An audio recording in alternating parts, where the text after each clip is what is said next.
Thursday night, bottom of the ninth, Arizona and California deadlocked at 10 apiece. The Wildcats with Sean Smith at second, Clark Christ at first.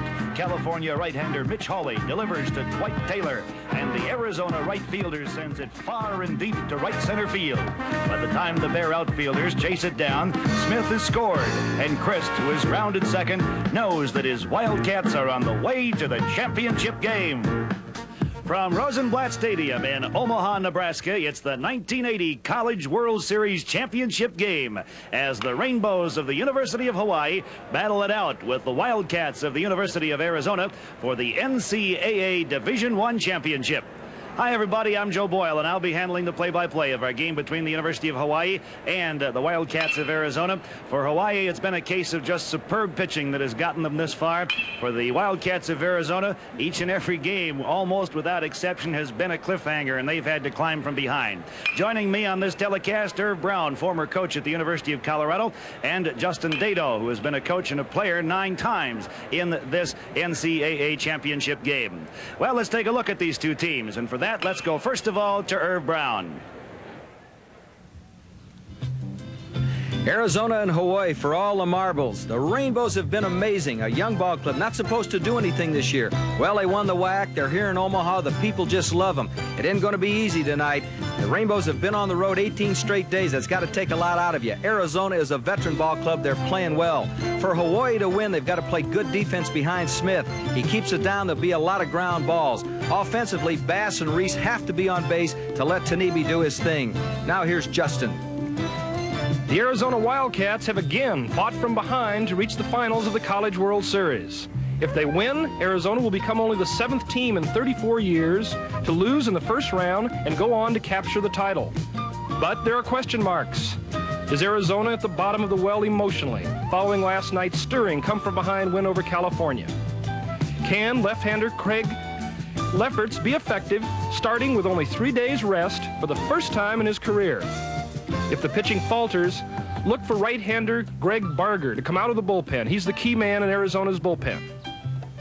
Offensively, can All-American Terry Francona continue his phenomenal hitting? Terry is 7 for 7, going 5 for 5 in last night's game against California. It's been a great series, and tonight's crowd will set an all-time attendance record. Thank you, Irv and Justin. We have bright, sunny skies, and we hope they stay that way. We'll be back with the start of our lineup situation for tonight's game right after this message.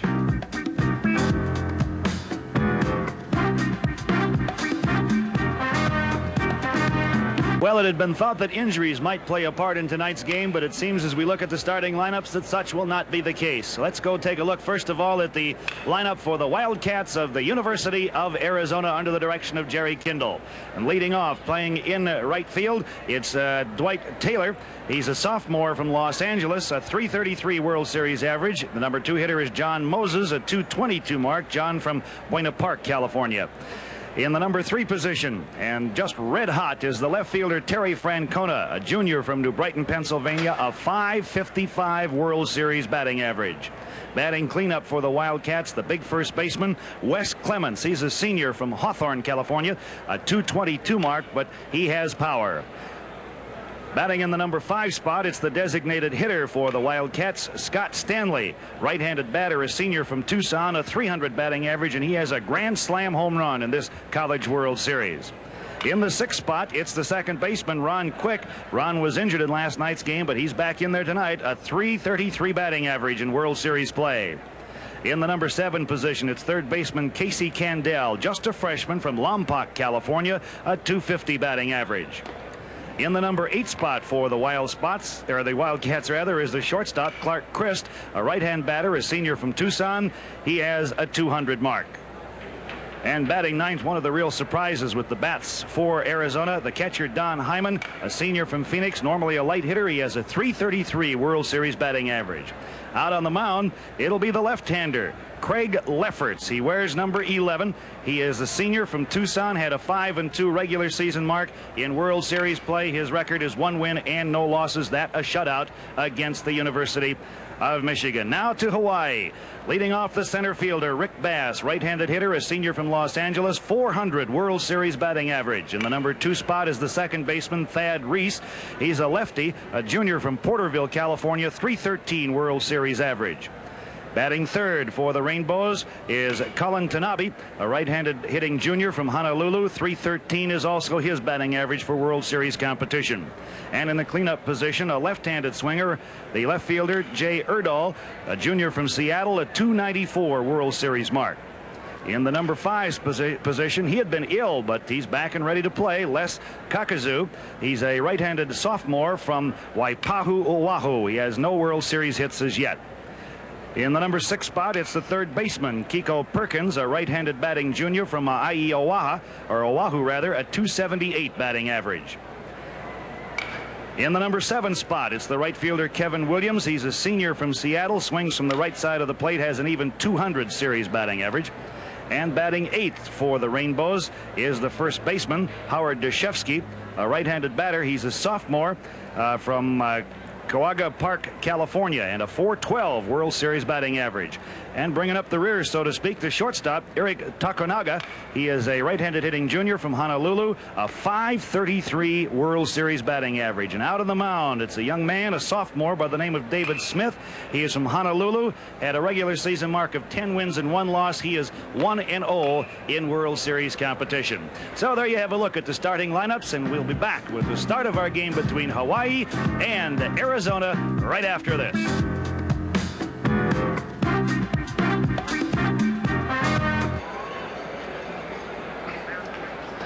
Well, back here at Rosenblatt Stadium in Omaha, Nebraska, Joe Boyle along with Irv Brown and Justin Dado live for the championship game of the College Baseball World Series. Defensively for Arizona. Around the horn, Clements at first. Quick is at second. Chris to shortstop.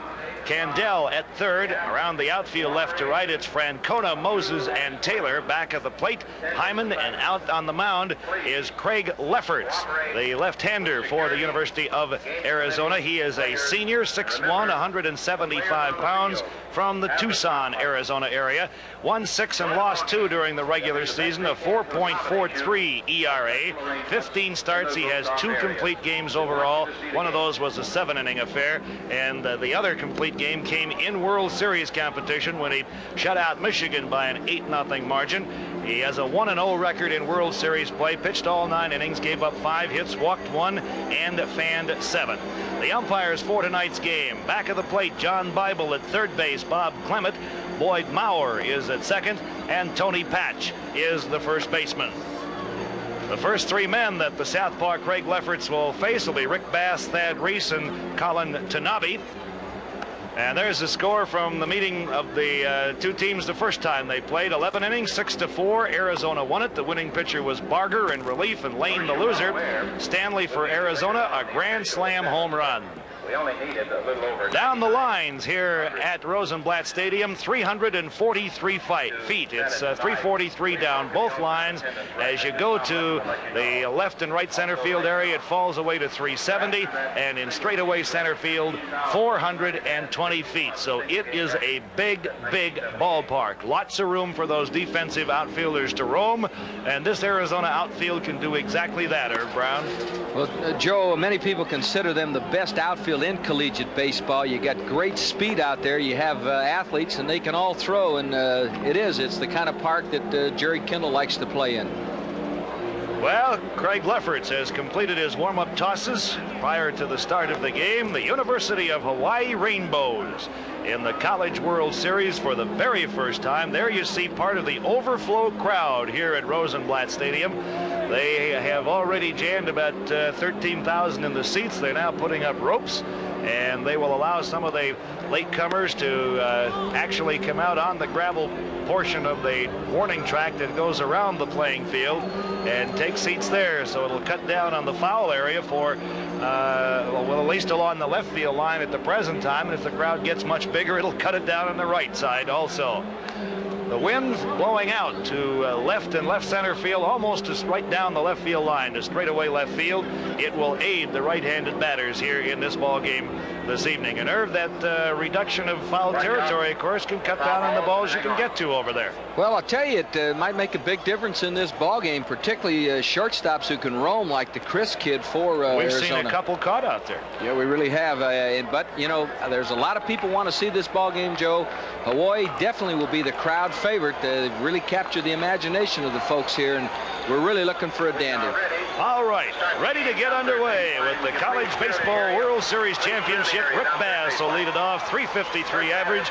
He has 1 homer. His World Series batting average, 400, 6 for 15 in the College World Series. Bass, a right-handed hitter. He is the son of former Los Angeles Ram running back Dick Bass. Takes the first pitch of the game, and John Bible calls it a strike. We are underway.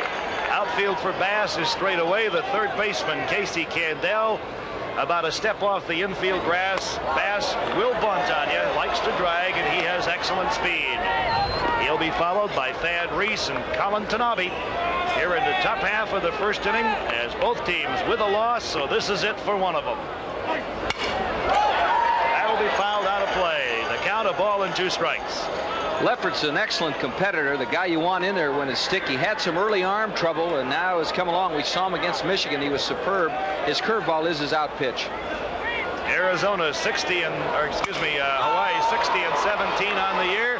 Bass sends it deep and high to left field. The left fielder Terry Francona is there, and there is one man gone.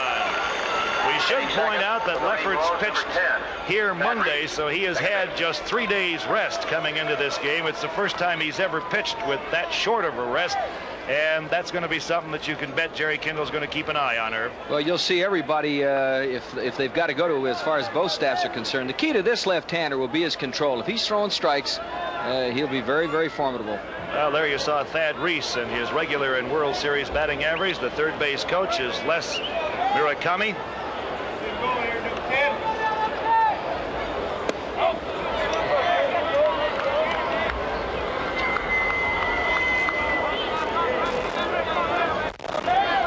Reese, left-handed hitter. The outfield plays him shaded to left. The hole for him is out in right center, and the right fielder, Taylor, is pulled over into right center, so he could run a long way if he could pull the ball down the right field line off the southpaw slants of Craig Lefferts. Wind blowing fairly strongly at about 13 to 15 miles an hour out to left. 2 balls and a strike now. The count on Reese with Colin Tanabe waiting on deck. Reese or Bass, either one, are the 2 front men that Les Murakami would like to get on base because they have excellent speed. Count evens at 2 balls and 2 strikes. Reese has really been impressive with the bat in this series. He'll fight the pitch off that he doesn't like. Jerry Kendall, the very fine skipper of the Arizona Wildcats, of course, a guy that you're very familiar with, Joe, played with the Minnesota Twins. Reese stands very deep in the box. His left foot just about a ½ inch inside the chalk line. 2-2 pitch right back off the glove of Lefferts. Here's Chris. Quick throw. Got him. Fine play by the Arizona shortstop. And Irv, he's a good one. It was just excellent. We hate to be a broken record. You don't want to sound that way because he hasn't gotten the ink. Here he comes. He gloves the ball. You got to put that back foot at 90 degrees and throw quick. He decides not to, goes on the run and makes it look easy. And the kid's been doing it the entire tournament. An exceptional ball player. So there are 2 gone. And that'll bring Colin Tanabe, the man they look to for the long ball in this rainbow lineup. Takes a call strike, and early Lefferts looks very sharp. Well, he was sharp against Michigan, and this is a guy that Jerry Kendall just feels can really be awesome if the control is there, and so far it has. Outfield to the left and deep all the way around. They really play him to pull the ball. The third sacker, Casey Candell, just about 4 or 5 steps off the line at third. The shortstop, Chris, does not play Tanabe to pull the ball, however. So there's a pretty good hole between Candell and Christ. A ball and 2 strikes. We've seen him go to right center. We've seen him take it deep, yanked one out of here. And this kid just goes anywhere it's pitched. Breaking ball hangs upstairs and just missed. 2 balls, 2 strikes. Here's the left-hander Lefferts. Got a good-looking curveball.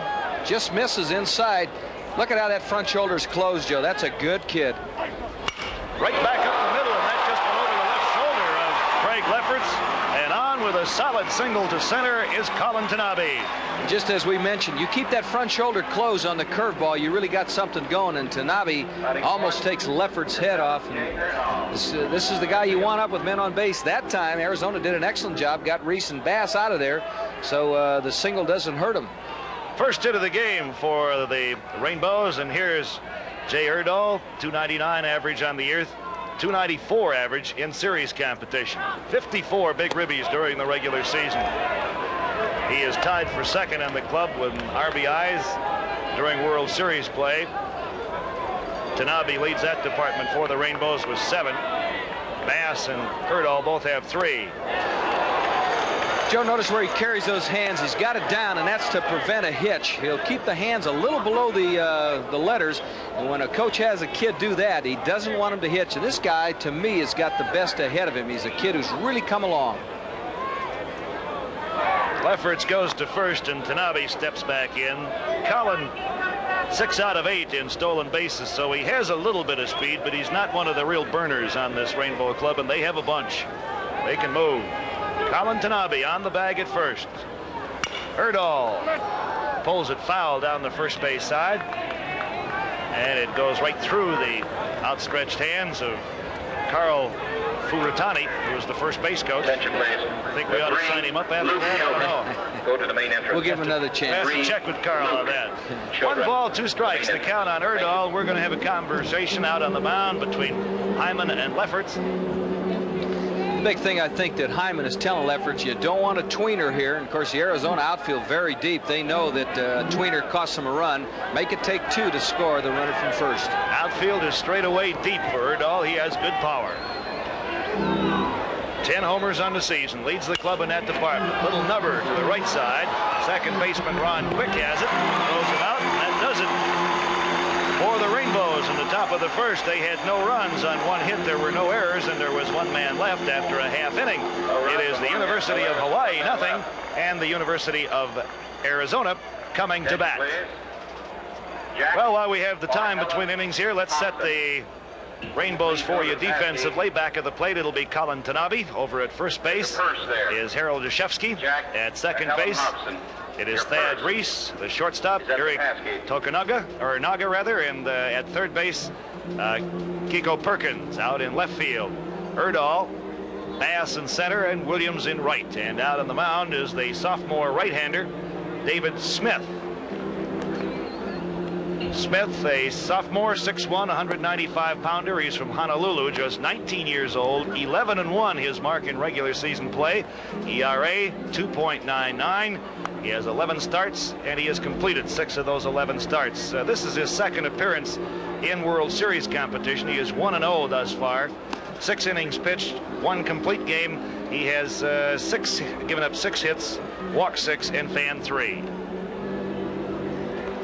Here's Ron Quick on the third out. Here's a youngster, Joe, with a lot of guts, a deep bruise in the shoulder, charges the ball extremely well. Notice how he sits on the ground ball, and that's what you like to see. Gets a little bit of a bad hop. There's no more sidearm anymore with people. He throws it over a little 3/4, but sidearm is really out. You just don't see that. Kind of like wingtip shoes, huh? Although they're on the way back. That's all right.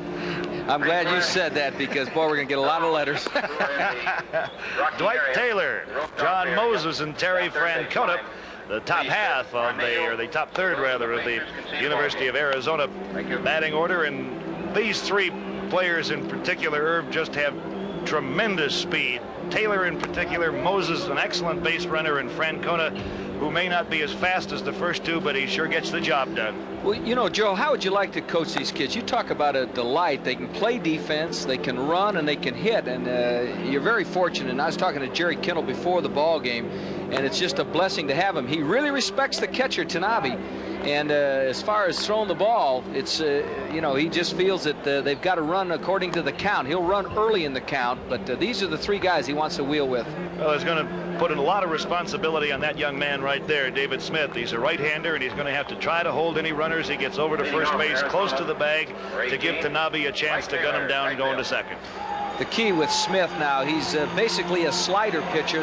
The ball's going to be breaking into a loaded Arizona Wildcat lineup with left-handers, and he's really got to throw to spots. He can turn it over. He'll throw a scroogey occasionally, but Arizona, Joe, is a much better hitting ball club against a righty than they are against a left-hander. This is what they want, a righty. 1 homer and a 360 regular season average, 333 average for World Series play for Dwight Taylor, and he has come up with a couple of really big blows for the Wildcats in their last 2 games. Drove in the tying run on Wednesday night and drove in the winner Thursday night. He stands in to lead it off, outfield straight away, all the way around deep. He has excellent power. Goes after the first pitch and doesn't get it. Off-speed delivery from Smith. Last night, on the play you saw open our telecast this evening, Taylor put it all the way to the right center field wall, a good 390 feet from home plate. So he has some power. And if he does hit the ball on the ground, watch him go from home plate to first. He is as quick as anybody you'll ever see down the line. Perkins in 5 or 6 steps on the grass at third. Bounding ball. Deshevsky rather had a little trouble with it, but stayed with it and gets the runner himself. Well, that's one way of keeping Taylor off there. That's the easy way. If you can get him to hit to the corners on one hop, of course, you can throw him out. He really is a blinding speed type of guy. Joe, the interesting thing about Taylor returning to the dugout is that he gets better as the game goes on. We've seen him in late inning situations really rise to the occasion. Here's John Moses. 323 regular season average, just 222 in the series, 4 for 18. So based on his regular season mark, he's a little overdue. Do not come onto the field. The roped off area down the left field line Do not come on the field. has begun to fill up. Some of the fans have begun to spill out down the right field line, so they're probably going to have to get the ropes up there. We're liable to pass the 14,000 mark here. We've probably gotten over 13,000 already. They seat just under 13,000 here at Rosenblatt Stadium. Excellent crowd on hand. Pitches a called strike to Moses. On deck, Terry Francona. Francona with a streak of 7 consecutive hits going, so he'll try to extend that when he comes to the plate. There you see Moses. And that's the one thing that this Rainbow Club is going to have to be aware of, and they are. Again, Kimo Perkins is 4 or 5 steps in on the grass for Moses. He likes to drop it down also. And he hits it in the same spot Taylor did. And Deshevsky handles this one cleanly. So there are 2 down, and right now let's go down to, well, we will not go down to the field. As Terry Francona comes up. Terry having not only a great series, but just a great year. He has a 405 regular season mark, or entire season mark, and hitting .555 in the series. As we told you, he has hit safely 7 consecutive times, and right now is tied for that mark in the World Series competition. Little number. He will not extend the streak, but it goes right underneath Deshevsky's glove. Quickly over is Reese. Well, he won't get a hit on that. He's on for the 8th consecutive time, but that breaks his streak. Deshevsky really looked up as Francona, who can run, was bearing down on him. It's just a Baltimore chop. Terry gets out of the box pretty good. Watch Deshevsky as he looks up, Joe, and that cost him. The ball really was not a tough hop to play, but that's what speed will do for you. Well, as Wes Clements stands in, the way all 3 Arizona batters have hit the ball so far, Smith rather, has really got to have that ball bear it in and down on him. Well, that's a slider that's breaking into the hands. Of course, he changes speeds. I've got to believe Jerry Kendall will move those people up. They'll put the back foot in the middle of the batter's box. Clements, the long ball threat. I should say the back foot in the middle of home plate. Looked like Francona wanted to go to me, and I thought he slipped. Let's get another look from our ISO. As Terry comes back in with 2 out, he's a threat to run. Clements with 14 home runs overall, 2 here in the series. Pitch out, Tanabe's throw to Reese in time, and they had the plate pegged exactly. So Francona nailed trying to go down on the steal for Arizona in the bottom of the first. No runs, no hits. There was one Hawaii error and nobody left. After 1, it is Arizona nothing and Hawaii nothing.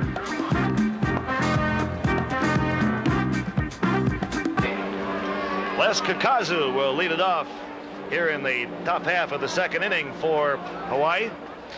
Joe, they picked a signal on Jerry Kendall calling for that pitch out. David Murakami, a cousin of Les's, gave a sign to Tanabe right before the pitch, and the pitch out was there. So Jerry, I'm sure, is going back to that dugout, and he'll change the indicator and do something different, because that definitely was picked by David Murakami, number 8 for Hawaii.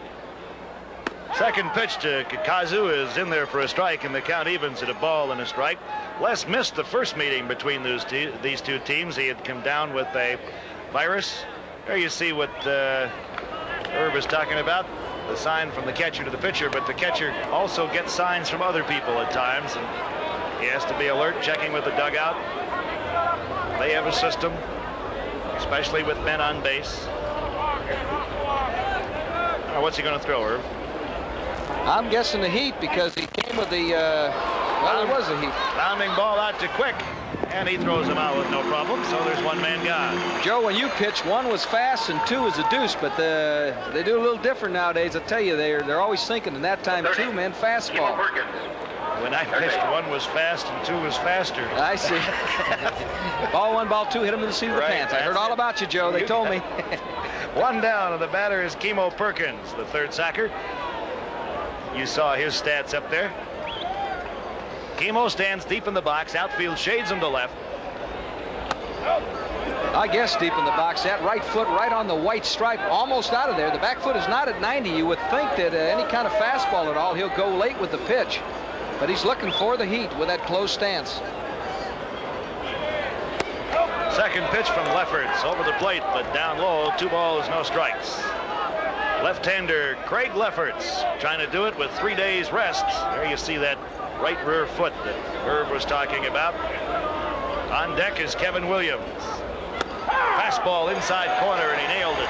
2 balls and a strike. Really like the way that Hyman handles the pitching staff. He sits in there tough, does not come down the middle much. He works the corners, and that's the secret to good pitching. Only come down the middle when you have to challenge. Go up and down and in and out on the corners. 2-1 pitch drilled, but it'll go foul. Got out in front of it, got all of it, but his timing just a little bit off. And you see Lefferts saying, well, he won't get that one again. 2 balls, 2 strikes. That's the count. 1 gone, nobody on here in the top half of inning number 2. Williams, who is on deck, has been moved up 1 spot in the order. He has batted throughout the series in the number 8 position, but they've moved him up to 7th and dropped Deshevsky down to 8th. Bounding ball to 3rd, the freshman. Candell is there, long throw, scooped out neatly by Clements over at first base. Nice play. That's not a bad kid, and we've mentioned this before. This youngster's only played 3 years of baseball. They hit him on the hands. The third baseman, Candell, a little battler, has the low throw, but Clemens, 6'4", 200 pounds, a golfer in high school, didn't play the game. Shows you why he was drafted in this last draft. That's just a sweet pick, and he's got a little power to go with that glove. He's big, 6'4". He can move out there a little bit. Here's Kevin Williams, the young man we were talking about, 330 average normally, but 200 during the series, so he's a little overdue. Looks at the first pitch, slider on the inside corner for a strike. Kevin gets little movement with his hands, Joe. You know, the guy that I used to like to watch hit is the guy you've worked with, Harmon Killebrew. When he'd go into his step or stride, whatever you want to call it, that left arm come back. Williams hardly moves his arms. Fastball. Misses. 1 ball, 1 strike. The outfield for Williams just about straight away. They do bunch him up the middle a little bit in left and right. So a ball hit down the line could be a problem. Here's a 1-1 pitch. Little nubber right back on the mound to Lefferts. No problem for him, and he throws him out. So it's a 1-2-3 inning for Craig Lefferts as he sets the Rainbows down in order. No runs, no hits, no errors, and nobody left on. So after an inning and a half, we are still scoreless between Hawaii and Arizona. And prior to the game, Irv Brown had a chance to talk with the manager of the Rainbows of Hawaii, Les Murakami. Les, your ball club's been on the road 18 days. Are they mentally tired? Definitely mentally tired, not physically, but mentally. We're all tired mentally, and you know, we've been to Austin, and then never had a rest and came right over here, you know, and everybody's on edge, and you know, we're itchy, and the worst part about all of these things, I think, is waiting for the game to start. Once it starts, it's fine, you know, but until now, I think everybody's edgy, including myself, you know, and everybody's getting on each other's nerves, so I know right now, we're ready. Well, the ooh-ah man, the head cheerleader for the University of Arizona, is appropriately clad in a grass skirt, a flowered or Hawaiian-type shirt, and a couple of leahis. But, you know, you'd think he was for Hawaii in this game, and we know better than that, I'll tell you that. Well, the University of Arizona lost their first game 6-1 to St. John's, then beat Florida State 5-3, then down Michigan 8-0, beat Hawaii 6-4, then an extra inning win over California 11-10 last night, and they're in the title game. And leading it off for them here in the bottom of the second, Wes Clements, who was at the plate when Terry Francona was gunned down trying to steal to end the first inning. Line drive, left field, he got a lot of that one. The left fielder going back, he won't get it, it's off the wall. Clements around first, on his way to second. He'll go in standing up with a double. First hit of the game for the University of Arizona Wildcats. The big Clemens kid actually hits right-handers better than left-handers. He sits on that back foot like you like to see. Ball gets to the wall quickly. For a minute, I thought the left fielder, Erdahl, had a chance. Nothing doing. Clemens, we saw him hit one a ton over both fences out there. Rested second base with a two-bagger. Well, the batter now will be the designated hitter, Scott Stanley. Scott at 287 regular season mark. He's wrapping the ball at a 300 clip here in World Series play and has a grand slam home run. He got that against the University of Hawaii Wednesday night. He's driven in 6 runs in the series. So a runner at second with nobody out. Drilled on the ground, and it goes by Deshevsky down the line. Here's Clements around third. He'll score. Williams up with the ball. He has a good arm. Throws, cut off. And in sliding to second base goes Scott Stanley with a double, and Arizona leads it 1-0. First baseman Deshevsky had a shot at this ball. Stanley's mission, pull the ball, move the runner to third, gets a bonus here as it goes through. Deshevsky, as you can see, the ball just goes over the glove. Didn't quite get in front on his movement. And the big horse Clemens scores. Arizona has another runner at second base, and this is a great situation with none down. So the Wildcats have come out swinging here in the second inning, and we already have activity in the University of Arizona dugout or bullpen as Ron Quick stands in. Quick, injured in the game last night, had to leave. But here's a little number right down the line. Deshevsky handles this one. He'll make the tag on Quick, and on the play, the runner Scott Stanley goes over to third base. The sacrifice is excellent. Actually, Ronnie Quick was bunting for a base hit, but that's the advantage of having those left-handed hitters, and you keep things hopping. So now a fly ball will score Stanley, and Casey Candel's the hitter. We've seen this little guy battle you. In the bullpen for Hawaii, Mark Olmos. Well, there's Jerry Kindle in the third base coaching box. He's got company over there in the person of Scott Stanley as Casey Candel stands in. 271 mark on the season for Candel. He has a 250 average in World Series competition. And the young man down in the bullpen is Mark Olmos, a left-hander, senior for the Rainbows of Hawaii. The infield is in. The shortstop is about even with the bag. That second base bag, that is. Other than that, they're all in. They're going to the dish. Candel fouls the pitch back. Casey has 1 RBI in World Series play here in 1980. There is Olmos. Lost his catcher for a while, but has him back again, and he'll begin to loosen up as David Smith is running into problems here in inning number 2. Joe, it's tough for a right-hander to go against this Wildcat lineup. A lefty is really your best bet. Fastballs, one hop to the shortstop, Tokunaga, and he throws him out. Fine play Had to check his glove to make sure he had that one. Tough play because he's just about 2 steps off the grass. Well, I'll tell you, Candell threw the barrel of that bat, and that thing was a base hit all the way, but it was right at him. We still have the runner at third with 2 out, and of course the wild pitch or the pass ball, always a factor here. A tough kid behind the plate to keep that from happening. Clark Christ is the batter. 263 regular season mark, 200 average in the series. Played very well in the field for the Wildcats. Looks the first pitch over, and it cost him for a strike. Outfield is straight away, deep all the way around. He has some power. Jerry Kindle hoping to send Scott Stanley down the line from third. Checked his swing just in time. 1 ball, 1 strike. Chris really having trouble with that breaking pitch. If Smith will stay with the slider, it's going to make a lot of difference because that front shoulder is opening up. Stanley takes that lead, wants to score. Let's see if they come with a breaking pitch again. Line drive right at the third baseman Perkins, who picks it off. A couple of sharply hit balls, but they go for naught. For the Wildcats, they come up with 1 run on 2 hits. There were no errors, and there was a man left on. So after 2, it is now the University of Arizona 1, the University of Hawaii nothing.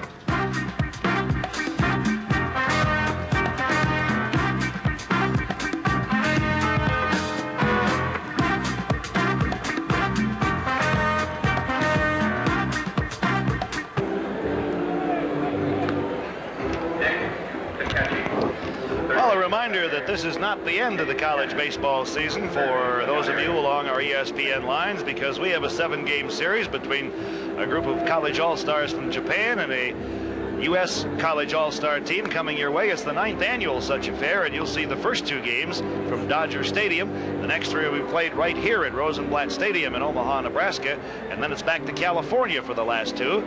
And you're invited to join us as we begin the series for you on Saturday, June 28th at 1 Eastern Time, 10 Pacific Time. More in the way of great college baseball action, the 9th annual U.S.-Japanese College All-Star Series, right here on your Total Sports Network, ESPN. Leading it off for the Rainbows of Hawaii, here in the top half of the 3rd inning, is Howard Dushevsky, the first baseman. .412 average in the World Series. First pitch to him is down low for a ball. Outfield around to the left. They're deep. Big hole in right center field. They do not pull Taylor over too far. So there's a gaping hole out there. Play him strictly as a pull hitter. That's what he does. Down to Candell at third. The freshman fires the throw over, and there's 1 gone. Now that'll bring Eric Tokunaga to the plate as we look at that play again. Candell, just a little battler. He's deep. Jerry Kendall likes his people very deep, and here's a good throw this time across the diamond. He was in the dirt the time before, but you got a nice big target over there in Clemens, and the first hitter is retired. What a series Tokunaga is having. .291 average overall, but in World Series play, .533. He was 4 for 5 against Arizona Wednesday night. Little guy, and he sprays the ball to all field. This goes with the pitch. And Joey's a good defensive ball player. Doesn't have a lot of range, but you watch him. He's very intelligent. Plays the hitters right now. He made a fine play on Christ. Beautiful breaking ball from Craig Lefferts. He really broke that one off. In and down. Arizona leading at 1-0 here in the top of the 3rd. One of the few times we've seen the Wildcats ahead early in a game. They have had to battle from behind time after time throughout this series. First time they played the Rainbows, they trailed 2-0 through the first 7.5 innings. Went ahead in the 8th only to have Hawaii tie it, and they had to go 11 innings before emerging with a 6-4 victory.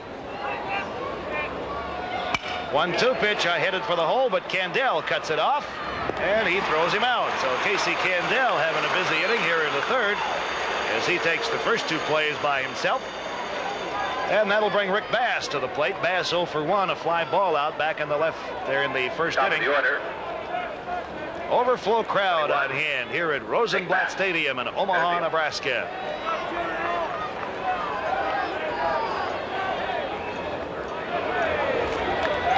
There's Les Murakami.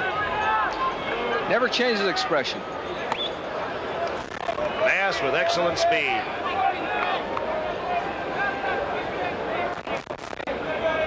One thing I notice, especially with Candell making the 2 plays that he's pulled off here in the 3rd inning, for this early in the game, he's really playing close to the line, Irv. Yeah, he really is, because normally you want your infielders in the Eddie Stanky mold, bunch it up in the middle, give them the thing down the line until it's late in the ball game. But once again, it has worked extremely well so far. There you saw the infield with Candell starting it. 2 balls and a strike now, the count on Rick Bass. You know, and interestingly enough, Joe, Jerry going with Candell rather than Pat Rosser, a left-handed hitter against the righty, so he really has faith in the little kid. Bounding ball to Candell again, so the freshman takes all 3 balls off the bats of the Rainbow batters here in the 3rd. 3 up and 3 down for Hawaii, and they continue to trail the University of Arizona after 2.5 innings of play by a 1-0 margin. And just prior to the game, Justin Dado with a chance to talk to Jerry Kindle, the head man of the Wildcats of Arizona. So let's hear what he had to say. Emotional victory over California last night. Is there any possibility of a letdown? There's always that possibility when you're working with young men who are emotional, with old men like myself who are emotional too, Justin, and we have to guard against that. It was a tremendous, dramatic kind of victory last night, and now we have to forget that and come out intense and concentrating on Hawaii, a very, very tough ball club. You know, it's interesting, Joe. Jerry said that you've got to, you've got to guard against being unemotional. Another look at the little Candell kid. They played pepper with him last inning. But I talked to Jerry after the ball game last night, and he really was on a high, and you're going to come down afterward. But watching this team, I think you made the point that they have had the ability to come from behind, and they have great self-esteem. They feel they're going to win it. I asked him before the game down in the field, I said, have you checked your head for gray hairs? He said, I can't find them anymore. I have the white part. That's what he told me. Well, his athletic director, Dave Strack, is here. Ray Nagel, the athletic director from Hawaii. Just a fine competition, and boy, what a thrill for this ball club in the field to be here. Yeah, I tell you, just to show you what interest there is in this game, there is a pretty good-sized delegation of fans that have come all the way over here from Hawaii. They're sitting down back of the Rainbow dugout on the first base side. Here's Don Hyman to lead it off for the Wildcats in the bottom of the 3rd. 249 regular season mark, but you saw a 333 average during World Series play, and he had a big night last night. A home run in the 8th inning to pull the Wildcats within 1, and then his sacrifice fly tied it in the 9th. And Joe, if you were to use one word to describe him, it would be tough. 1 run, 2 hits, no errors for Arizona. No runs, 1 hit, and 1 boot in the field for the University of Hawaii. The outfield for Hyman, straight away, although the right fielder, Williams, is shaded over into right center. They play him to pull the ball in the infield, with Tokunaga pulled over towards the shortstop hole. And you look at David Smith shaking off a couple of signs. He's ready. Ground ball to Tokunaga. Had him played perfectly. Lobs his throw over to first, and there's 1 gone. Well, now we know why he was pulled over there, Irv. The little guy just plays the hitter's right. He started out at Colorado State University under Tommy Wheeler, transferred back to the islands, and not a lot of range, as we've pointed out, but he does do a job. He's one of the best at watching you hit in batting practice and then playing correctly. There's Dwight Taylor, grounded out to the first baseman Howard Deshevsky, unassisted in the 1st inning. There's the bunt we told you about earlier. Smith off the mound quickly, nobody covering the bag at first as Reese was late getting over there. There's that great speed and what it can do to you. The first baseman's got a decision there, Deshevsky, and he's got to work with his pitcher. There was not good coordination, not a lot of talk. Second baseman late getting there, and he would have had a tough time anyway. The pitcher's got to holler, I've got it. Deshevsky heard nothing. It's really tough for Reese to make it, and now they're in serious trouble. A left-handed hitter up, blazing speed at first, and I guess you know what's going to happen one of these pitches. And Moses, the young man standing in, also the possessor of excellent speed. So with 1 down, a runner at first, Taylor can fly, and Smith's going to keep him as close as he can, just like that. Arizona leads it 1-0. Taylor a definite threat to go. 41 out of 46 times he has stolen successfully. Here he goes. Tanabe guns the throw. The tag is there, and Taylor is out. as Tokunaga laid it on him. Beautiful throw by Tanabe. He really has an arm back at that plate. Well, you talk about a will breaker. Jerry Kendall was afraid of this. This is the fastest kid maybe Arizona's ever had. 4.5 in the 40, and Tanabe guns him down. Tokunaga on the throw, takes it, tags him in the back, and he's out of there. That is, as you look at it again, only the 6th time that Taylor has been caught in 47 attempts this year. Taylor thought the hand was in before he got him on the back, but the call stands. I was just impressed with the way Tanabe came up with that footwork and just threw a shot through a left-handed hitter. That isn't easy, Joe. That's a winner behind the dish. Now John Moses now with a 1-1 count on him. Falls behind the right-hander David Smith. 1 ball, 2 strikes. Smith, for just a sophomore, changes speeds very well. Or he mixes up his tempo very, very well. And that's what he has to do.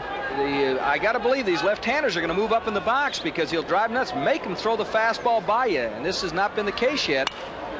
Fouled into the crowd. Count will hold at a ball and 2 strikes. Moses grounded out to Deshevsky back in the 1st inning. If he can get on, Terry Francona swinging a bat in the on-deck circle. Francona with a .555 World Series average. His dad is here. We talked to him at great length today. Hope to get him on the air sometime. And just delighted for young Terry. And, you know, he really doesn't want to take anything away from him. People want to talk to Tito. I did an interview for a radio show for him, and he didn't want to talk to me because he really wants Terry to have the spotlight. 2 balls, 2 strikes on Moses. Smith deals to the plate. Moses pounded it right off the plate. It kicks foul, so we'll go back and do that all over again. Joe, what we're seeing once again, all those Arizona left-handed hitters are stubborn. They're staying in the back of the box, and you're going to see a lot of ground balls. You're going to beat those worms to death. You've got to move up against a junkie, make him throw the fastball.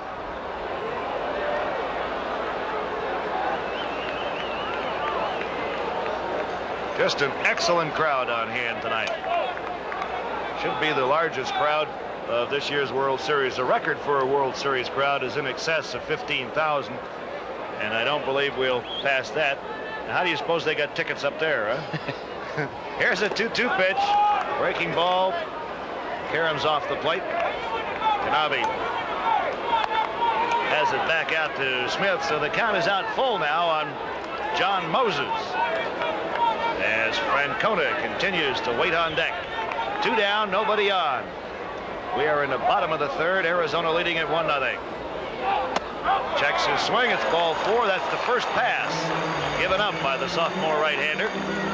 Second base runner of the inning for Arizona, but thanks to a fine throw by Colin Tanabe to gun down Dwight Taylor, there is just 1 man on. Here's Francona. Got on an error in the 1st inning. That stopped a string of 7 consecutive hits for the left fielder of the Wildcats, but he has been on now 8 straight times. And downstairs, Justin Dado has Tito Francona. So as Terry bats, we'll let you watch him and listen to Justin and Tito. We have Tito Francona with us, 1959 American League batting champion and father of Terry. Tito, how do you rate Terry as a hitter? I think he's a fine hitter, very good prospect. He swings the bat. He reminds me a little bit of myself. I haven't seen him take many pitches. He likes to swing the bat, so that brings back many memories. Did you work with him a lot as a youngster? No, he did a lot of work on his own, Justin. Thank you, Tito. Now back upstairs. Okay, Justin Dado with Tito Francona. Here's Moses leading off first base, and he wanted to go, and he slipped. Of course, Francona fouled that previous pitch up. In the meantime, the next pitch is over the plate, and Terry falls behind the sophomore right-hander David Smith. No balls and 2 strikes. Keep an eye on Moses for you. With 2 strikes on Francona, it might not be a bad idea to send Moses, because then you've got your number 3 man to lead the next inning offer. Good point.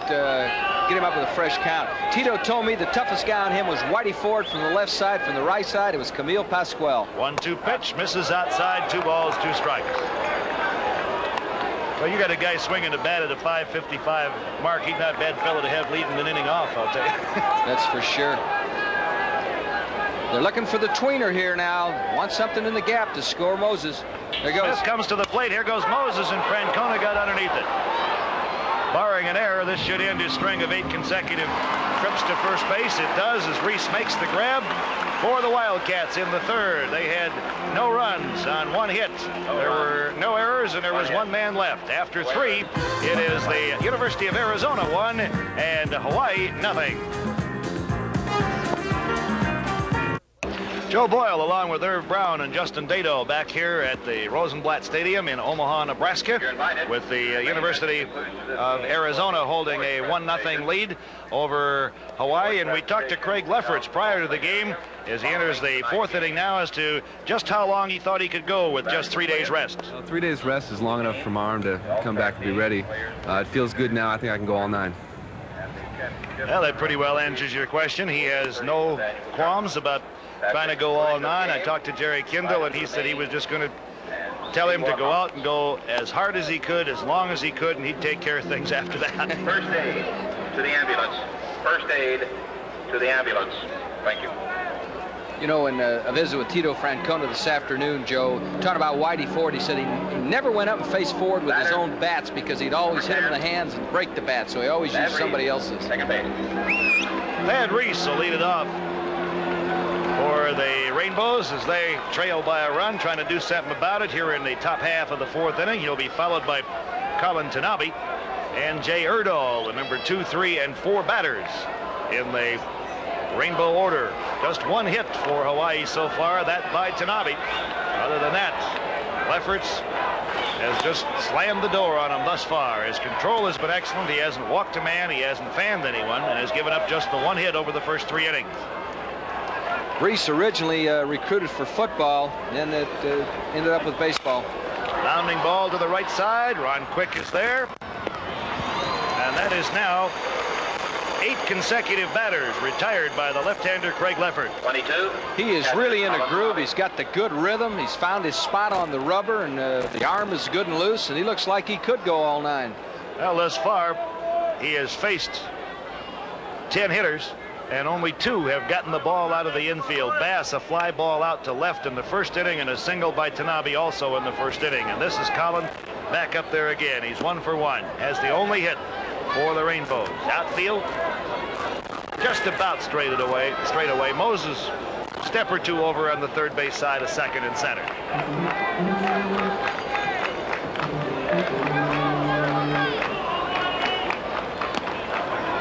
Dirt scooped out by Hyman, and Lefferts falls behind Tanabe. 2 balls and a strike.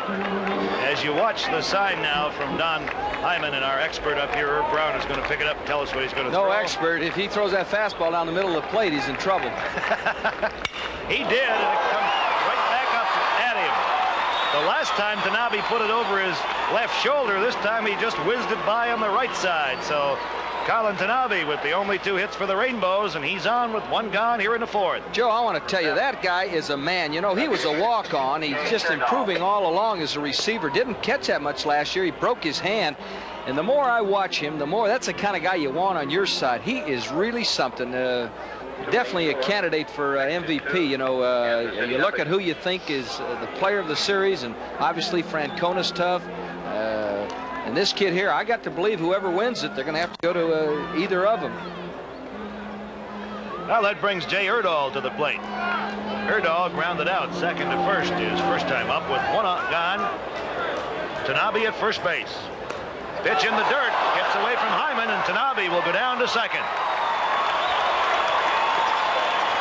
Hyman has only had 3 pass balls all year long. I believe that is a wild pitch, because this kid is a tough receiver. We'll take a look at the throw. Is Lefferts a little unnerved by that ball, and the ball is in the dirt. Unnerved, I should say, by Tanabe's hit. So now Erdahl has a chance to drive one in. Got a duck on the pond. So Tanabe now at second, and the next pitch to Erdahl comes in low again. 2 balls, no strikes. The outfield for this left-handed batter shaded to the right. Infield, playing back. Arizona with a 1-0 lead. They'll try to hold the runner and take the batter at first base. Christ scoops it up. Tanabe does not try to go, and the throw to Clements at first is in time. Boy, that Chris will circle the ball the way you like your infielder to do it. Tanabe is holding up, and you've got to on that left side. He's shaking his head because he was initially going to go, and you just can't do it. The ball's got to be through. So that'll leave it up to Les Kakazu. Les hitless in the series so far. During the regular season, 271 mark. As you see there, drafted by the Cardinals while still in high school. Has a cousin, Sam, that plays on this Rainbow Ball Club. He's a pitcher. First pitch to Kakazu. Misses the strike zone, ball one, and Lefferts not too happy with that call. Got an open base. You want to work careful here. You don't lose much by setting up the force. Don't come in with anything fat. Keep it on the corners. Breaking ball has the inside corner just underneath the letters. 1 ball, 1 strike. There's a look at Colin Tanabe out at second base, and an even closer look at Les Kakazu. Still looking for his first 1980 World Series hit. Count runs to 2 balls and a strike. Again, the third baseman, Candell, really close to the line over there, no more than 4 or 5 steps off it. That's Les Murakami, the coach of the Rainbows, and there you see where Candell is playing. Breaking ball, inside corner, count evens at 2 balls, 2 strikes. Giving Tanabe a lot of room at second base. The Keystone really deep on the grass. They want to knock it down, so that means if there's a base hit, the catcher should score easily. Now Quick is coming to second to mess around a little bit as Hyman wants to talk it over with Lefferts. You saw Colin Tanabe just kind of strolling back to second base, but he was aware of the fact that time had been called. There's part of our overflow crowd down the left field line. You see the marker there, 343, and they are out on the gravel portion leading to the outfield grass. Good crowd on hand. They love their college baseball here in Omaha, Nebraska. Bounding ball to Candell. Picks it up. Didn't get him as Clements came off the bag to scoop it up. Had the ball come up off his chest, carry him away. A tough chance for the little freshman. He does one thing extremely well. Lets it hit him in the chest. Keeps it in front of him, so he does have a chance. There it is, in the chest. You got to scramble. You got one chance. You got to pick it up with a bare hand and throw it over. Pretty good speed by the base runner Kakazu. And we have a first and third situation. Possible delayed double steal. Tanabe at third, Kakazu at first. Tanabe represents the tying run, of course, and Kimo Perkins stands in. First pitch, a fastball down low for a ball.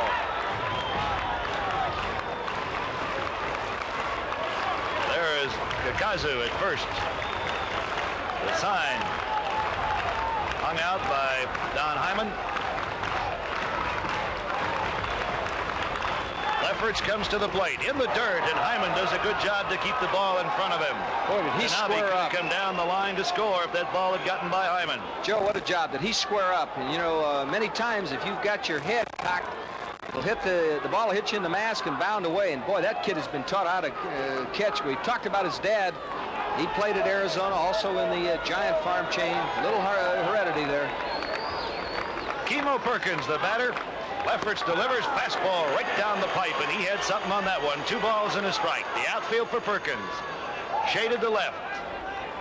Arizona leads it 1-0 here in the top half of the fourth, but the tying run 90 feet away at third with 2 gone. Let up pitch. Just missed. 3 balls and a strike. If Perkins gets on, Kevin Williams is in the on-deck circle. The Rainbows with just 2 hits in the game. Tanabe has them both, 1 in the first and 1 here in the third, but a boot by Casey Candell at third has opened up the door for Hawaii. Over Lefferts' head, on to center field. Tanabe scores, and Kakazu holds at second base. We have a tie ball game as Kimo Perkins delivers an RBI single. The fans love it. They have really taken the Rainbow side. And the opportunistic Rainbows get 1 base hit, a tough chance at third, and here's the play up the middle by Perkins. Got good form, really throws the barrel of the bat. Now that's a quick Keystone out there, but they can't come up with it. Both Quick and Chris can move, so the Rainbows tie it up. And here's Kevin Williams. Grounded back to Lefferts on the mound his first time up. Runners at first and second with 2 down. Fastball right field. Taylor has it measured though. And that'll do it for Hawaii here in the top half of inning number 4. 4, but they come up with 1 run on 2 hits. There was 1 Arizona error and 2 men left. So after 3.5, we are all tied up. Arizona 1, Hawaii 1. And with us on our telecast is Justin Dato, assistant coach at USC and a former player here in Omaha, Nebraska. So let's go down to Justin. We're with Jerry Bartee, head baseball coach at Creighton University. Jerry, what do you think the crowds will be like if Creighton University right here in Omaha gets into the College World Justin, Series? we got about 15,000 here tonight. If we got in here, it'd be like 20. They wouldn't know where to put them. You had one of your players drafted in the first round of the professional draft this week. Dennis Rasmussen, drafted by California Angels in the first round. He was the 17th player taken, and that's a plus for our program, and we're excited for Dennis. The city of Omaha is really excited about him. Thank you, Jerry. Now back up to Joe. Well, thank you very much, Justin. And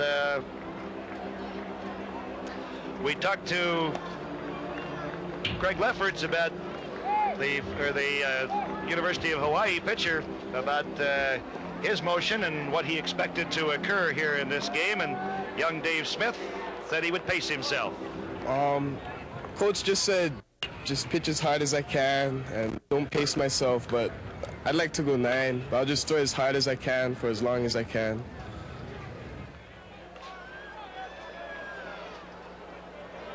And he's back out on the mound to start inning number 4. And he will face the big right-hander, Wes Clements, who doubled off him the first time up. Clements goes first ball hunting, doesn't get it. Clemens has changed his stance mid-season, Joe. He's really sitting back on that back foot. It's made a lot of difference.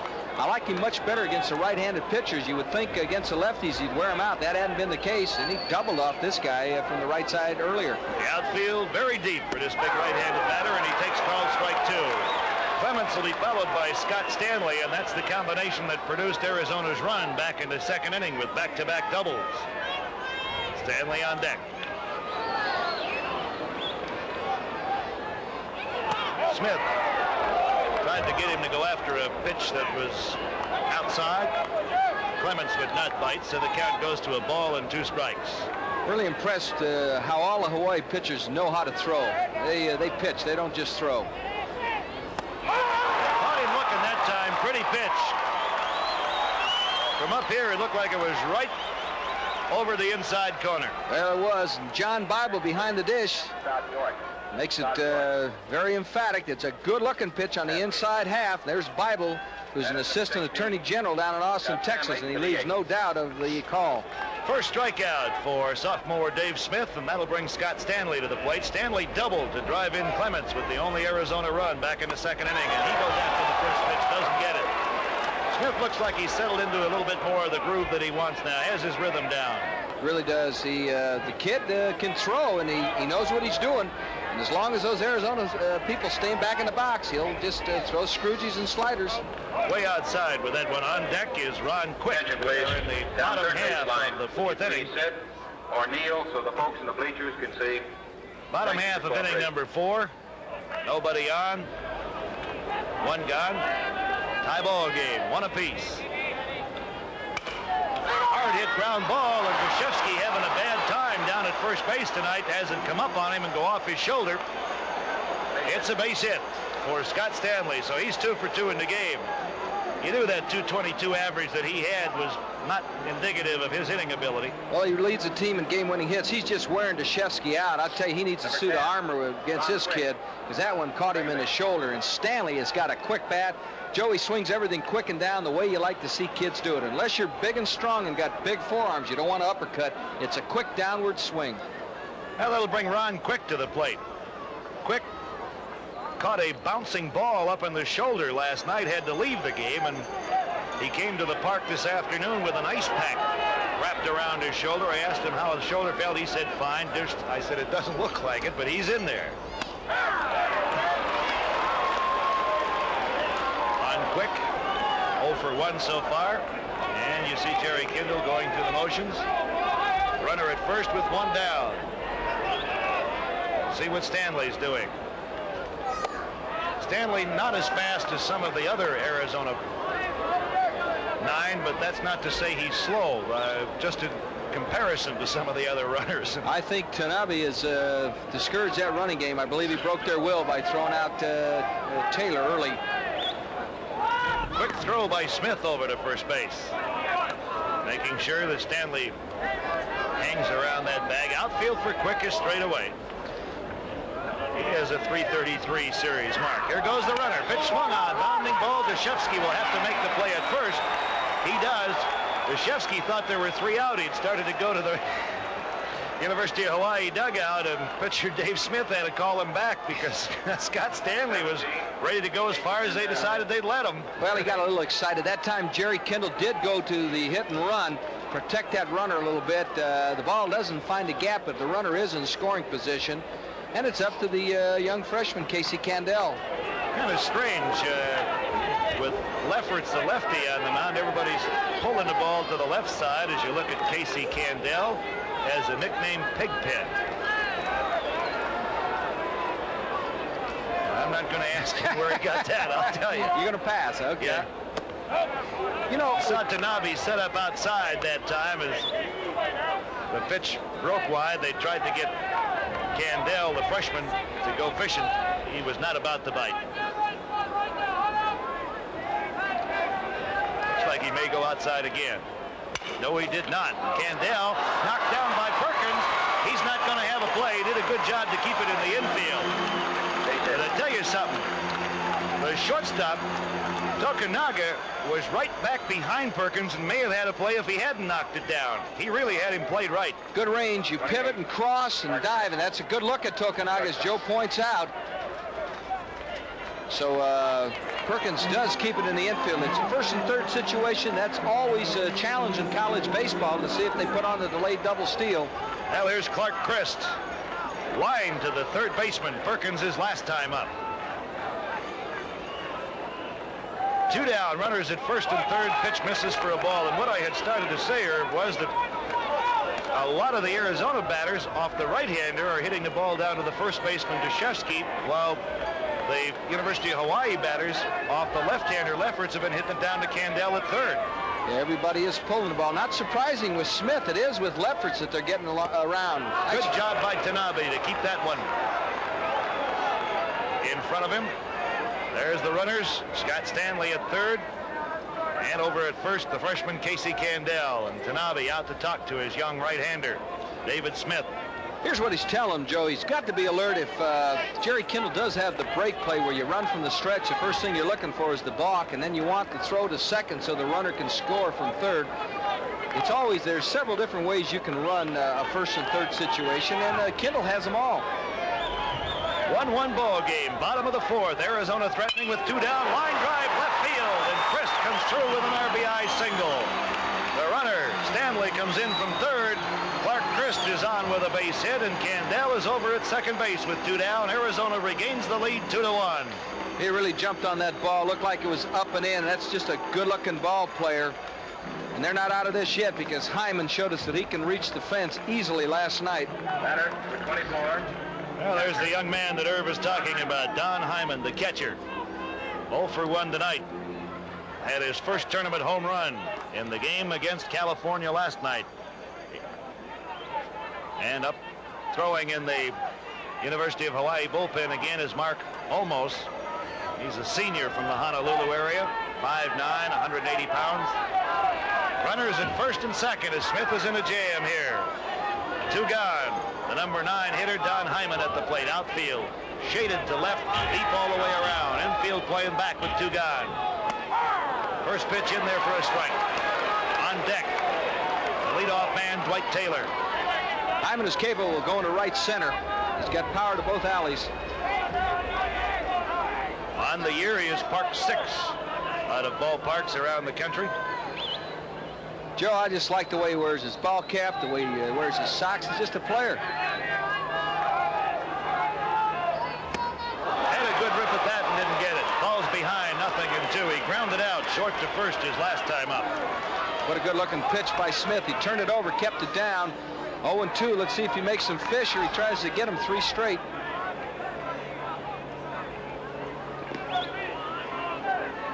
Candell at second, Christ at first.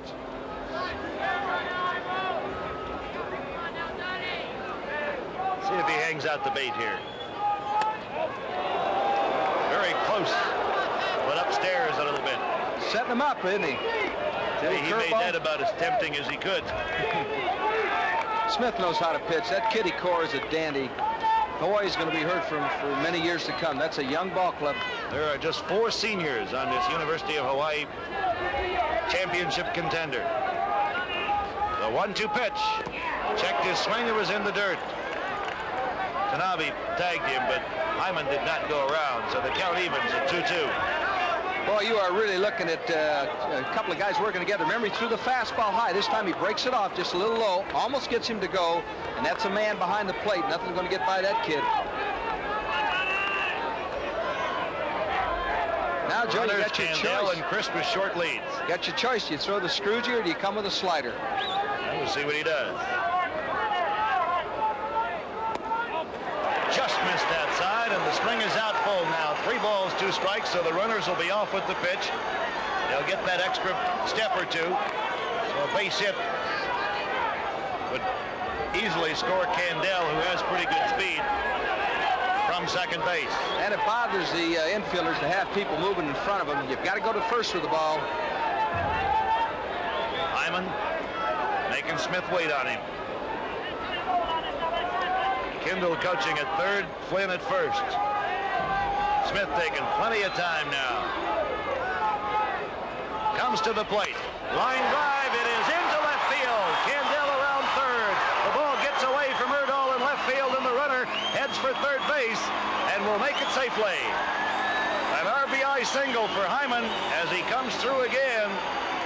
Scoring Candell, and on the play, Frist had gone to second, moves to third as the ball got away from the left fielder Erdahl, and he's charged with an error.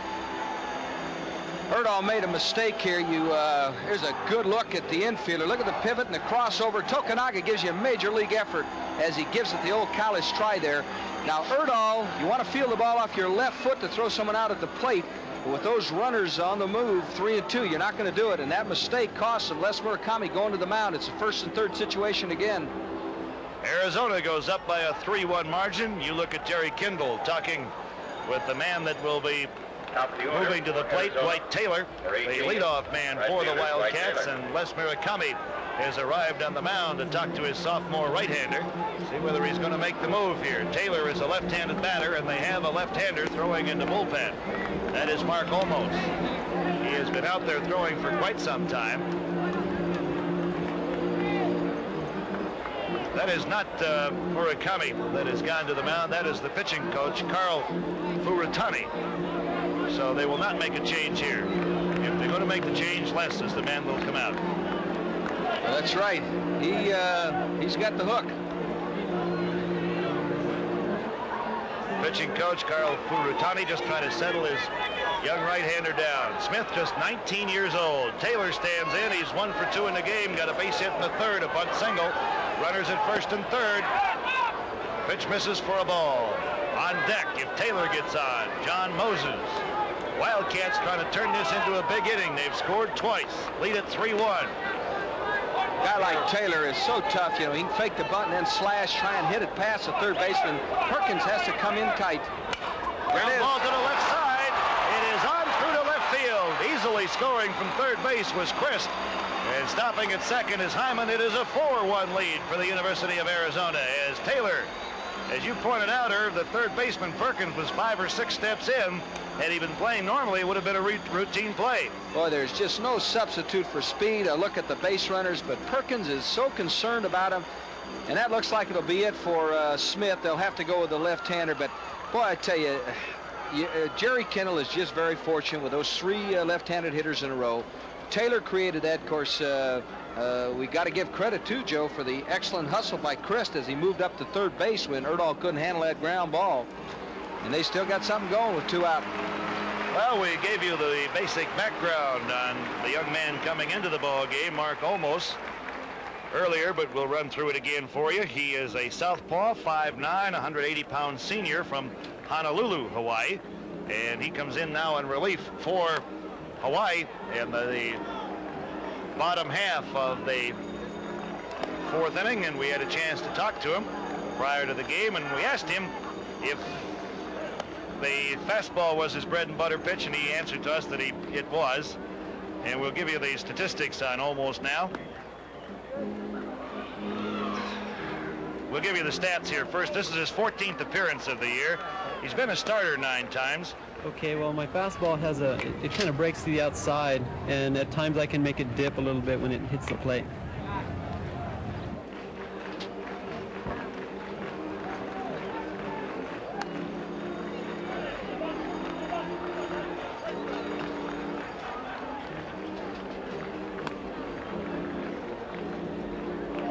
Arizona with runners at first and second and 2 men down, and Mark Olmos coming on in relief.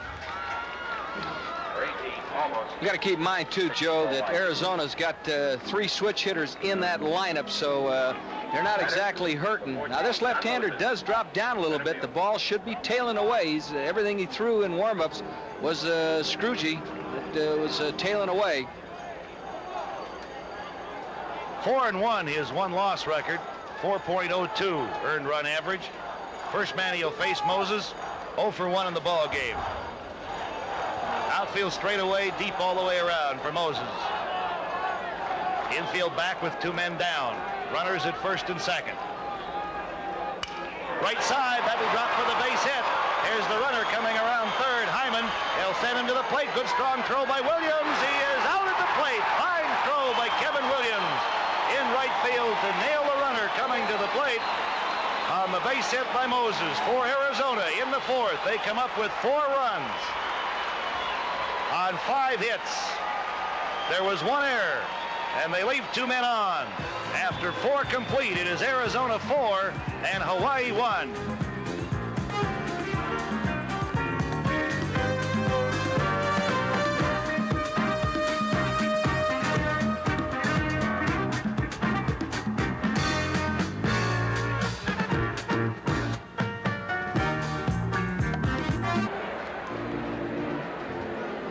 4-1 the score. The University of Arizona leading the University of Hawaii as we go to the top half of inning number 5, and Craig Lefferts continuing on as you look at the overflow parking here at Omaha, Nebraska. So the Rainbows, who had just tied the game up in the bottom half, or in the top half of the 4th inning, now find themselves down by 3. And Howard Deshevsky, Derek Tokunaga, and Rick Bass, the scheduled batters for Hawaii. One thing about it, Irv, and for those that have not been with us throughout our telecast of the 1980 World Series, I would not go too far away, because these games have just had a tendency to be rather wild and sometimes loosely played, and they have been very tightly contested. And that's why it's fun. However, tonight I just have a funny feeling about that left-hander out on the mound. That guy is just getting better and better, and if he could keep Tanabe from coming up, there's a rip. Line drive right field, and Deshevsky is on, and Taylor having some trouble with it. But Deshevsky will hold at first base with his club down by 3. 3rd hit off the left-hander Craig Lefferts. Deshevsky goes with the pitch, and there's that good speed. Taylor comes in and is able to keep the ball in front of him, as the ball did sink fast. Keep the double play in order.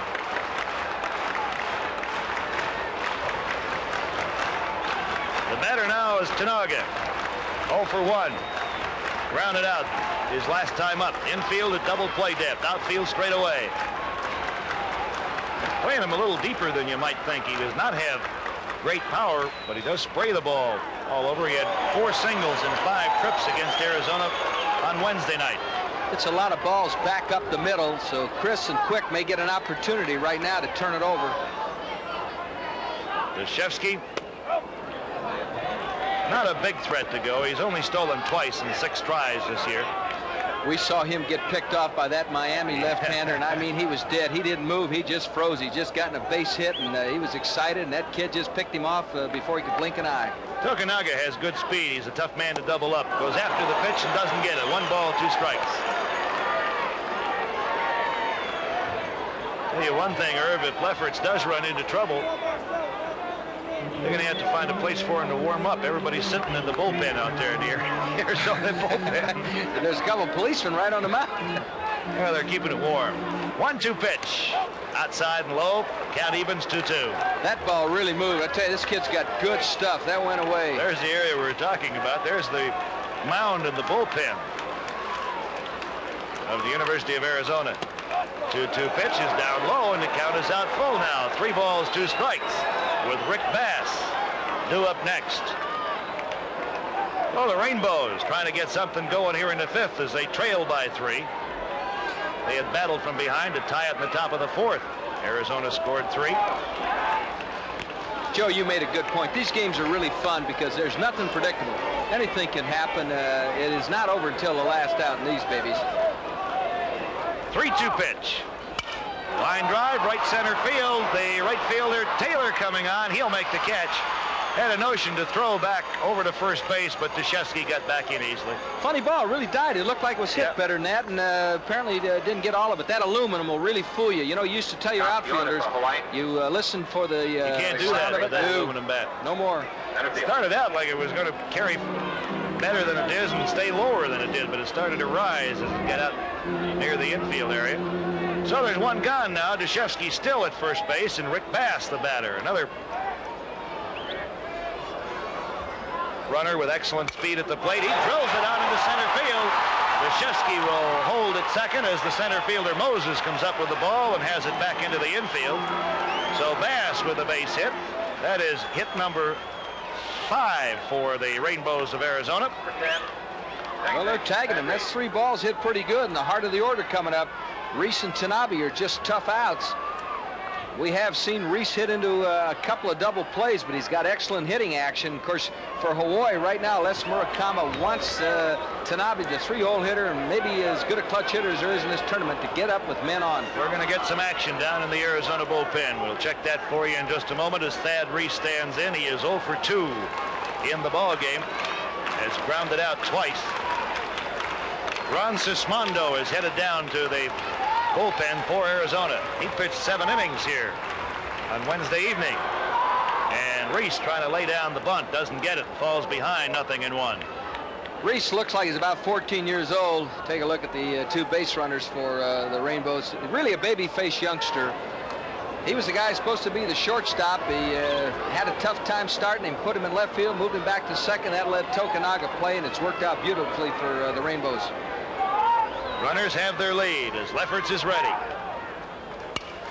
Foul back out of play. 0-2. The count on Thad Reese with Colin Tanabe on deck.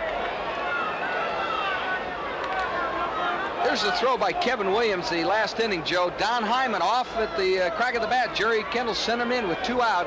Williams, who can throw, as you pointed out, just guns a strike, and that's a rock blocking the plate. Nothing doing.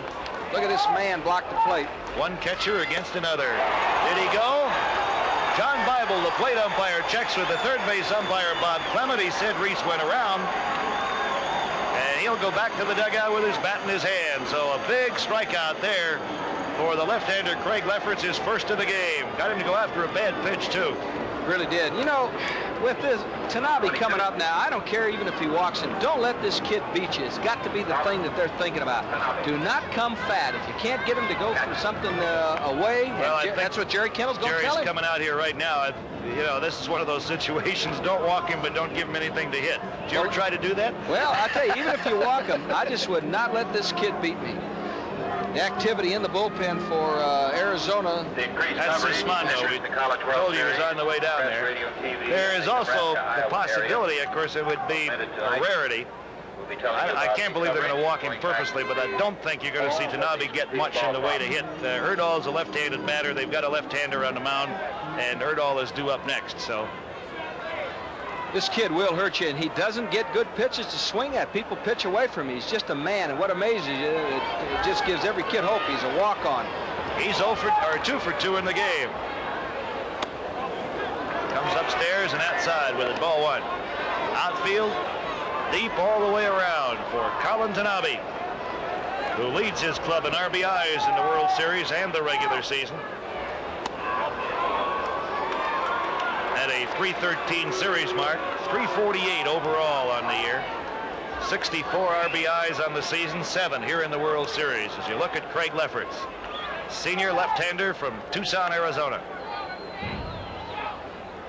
2-0 pitch, way outside. Now you see he's doing the second part. He's not giving him anything to hit. I'll tell you, better not get careless. 3-0 too. Boy, I'd keep this one out of the zone. He'll be swinging. I really believe they'll green light him here. He's a man. I'm sure Jerry Kindle told him to give him absolutely nothing that he can hit. 3-0 pitch. Misses. Ball 4. They would rather work on Erdahl, a left-handed batter, with the southpaw out on the mound. That's called respect. 3-0. He wanted that outside corner with it, but didn't quite get it.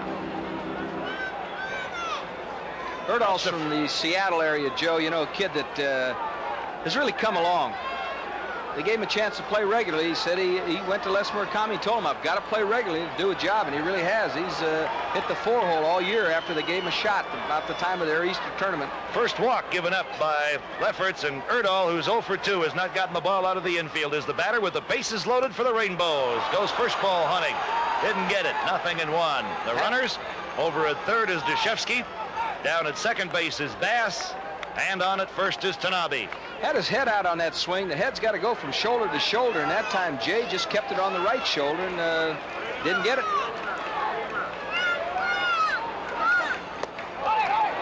One ball, one strike. Outfield for Erdahl, straight away deep. 2 down. Les Murakami hoping for some traffic around his position in the third base coaching box. Lefferts taking plenty of time between pitches. Sismondo continuing to throw in the Arizona bullpen. As Lefferts in a jam here in the top half of the 5th.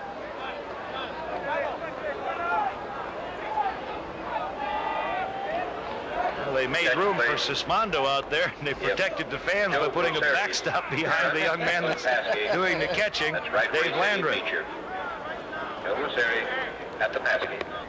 There's the runners that we just told you about at third base. Deshevsky at second base, Bass, and at first base, Tanabe. Here's the 1-1 pitch. On the inside corner, a ball and 2 strikes. Really turned that one over, Joe. A money pitch. 1-2 now after coming on the inside half. Let's see if Hyman goes with a curveball. Shifting to the outside. Big pitch. Foul tip, and Hyman couldn't quite hang on to it. Very upset with himself. Had it in the glove, popped out. He tried to grab it before it hit the ground, and you saw him spin around. Well, that's a tough competitor. He threw the screwdriver before, came with a curveball, and had him. It's a good thing we didn't have a mic down at home plate. Might have got a bad word or two, huh? Well, they'll try to do it again. They had him struck out. 1-2 pitch. Got him this time. Fine effort by Lefferts as he comes back to fan. Erdahl and Hawaii fails to score despite coming up with 2 hits and a walk and leaving the bases loaded after 4.5. It is still Arizona 4 and Hawaii 1. And we'll go down to Irv Brown, and prior to the game he decided he was going to teach us all to hit. So I'm very interested in seeing this myself. Irv? We've been watching the good hitters like Francona and Tanabe swing the bat in the College World Series. Let's take a look at some of the fundamentals they'll be using. Starting with the feet, the back foot is at 90 degrees. All good hitters start that way. The front foot is at 45. Some people prefer to close that stance. Irregardless, the knees are going to be slightly bent. The hands start somewhere around the letters. You might have the elbow up or use the Paul Wainer style. Now, I'm going to drop the bat to illustrate because you actually can teach hitting better using the thumb. To start the swing, the hands come back as you step on the inside spike. You pivot the back foot and bend the back foot, locking the front foot. Throw the barrel of the bat. Notice my head went from shoulder to shoulder. The back of the hand faces the ground. It's a quick downward swing, and you swing a bat like you're swinging an axe. Love the knees. Yeah, those bony knees. I couldn't hit a lick. I played this thing and hit into 4 double plays against California. You talk about a lackluster ball player, you're talking to him. 4 runs, 9 hits, 1 error for Arizona. 1 run, 5 hits, 2 errors for the University of Hawaii. And the young left-hander on in relief. Leading off for Arizona, Mark Olmos. 32. Left fielder. Team on in the fourth inning. And the first man he'll face is Terry Francona. No mean task. How'd you like that effort by Lefferts at Well, he really got his two left-handed back, hitters, didn't he? That really showed you something. He just reared back, didn't let the drop foul tip bother him. Came right back and got him again.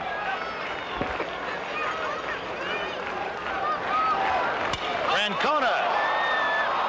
Deep to right field, but not deep enough. He got underneath it a little bit too much, and the right fielder Williams able to run it down. Got a lot of that, but he got underneath it just a little bit too bit. Terry drafted by Montreal. Going to be interesting, Joe. All these kids who are going into pro ball are going back to the wood bat. And, well, not all. A couple leagues I still imagine use the aluminum, but it's got to be quite a change going from aluminum back to wood. Well, they say there's about 10%, they figure, difference.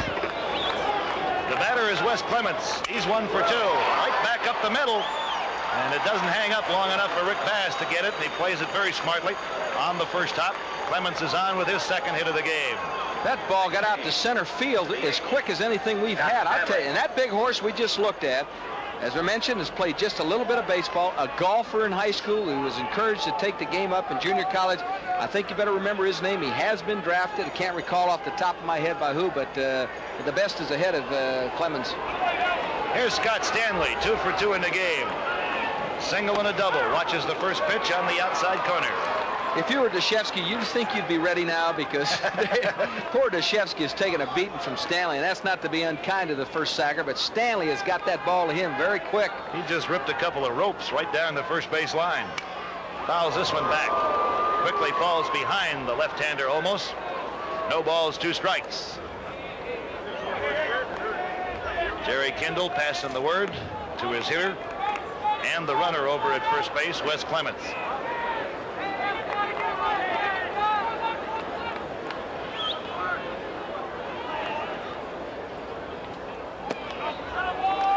One ball, 2 strikes now. The count on Stanley, and we have action in the University of Hawaii bullpen. Joe Lono is number 14, and Brian Duquette is number 25. The 1-2 pitch from Olmos goes outside, and the count evens at 2-2.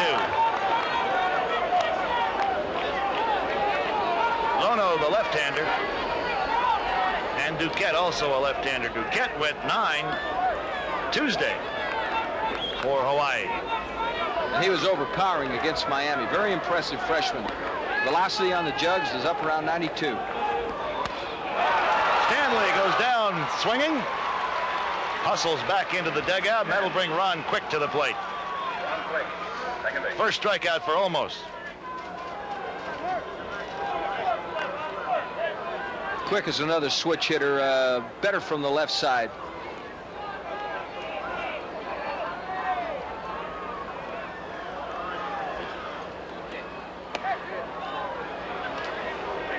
One ball, no strikes. The count on Quick. He's 0 for 2. Has grounded out both prior appearances. Keep in mind, Joe, the left shoulder is where he got hurt last night. He's been swinging from the left side. Now he's got to lead with that sore left shoulder, and it's a little different technique. Clements still at first as the next pitch hangs upstairs and outside. 2 balls, no strikes. Outfield for Quick straightaway. Fairly deep in left. If Quick can get on, Casey Candell would be the batter. Arizona leads it 4-1 in the bottom of the 5th. Line drive left center. Rick Bass moving over to his right, hauls it in, and that'll do it for the University of Arizona here in the 5th. No runs. There was 1 hit, no errors, and they leave a runner. After 5, it is Arizona 4 and Hawaii 1.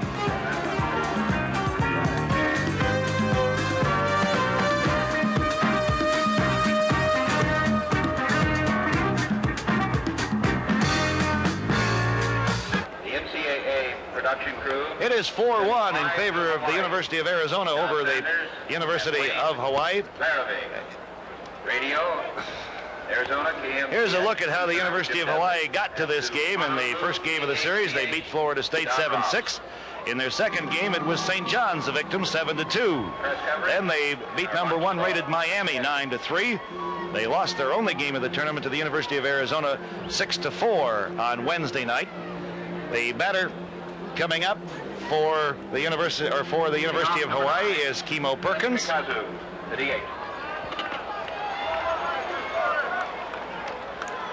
Perkins, the third baseman. Or excuse me, this is Les Kikazu.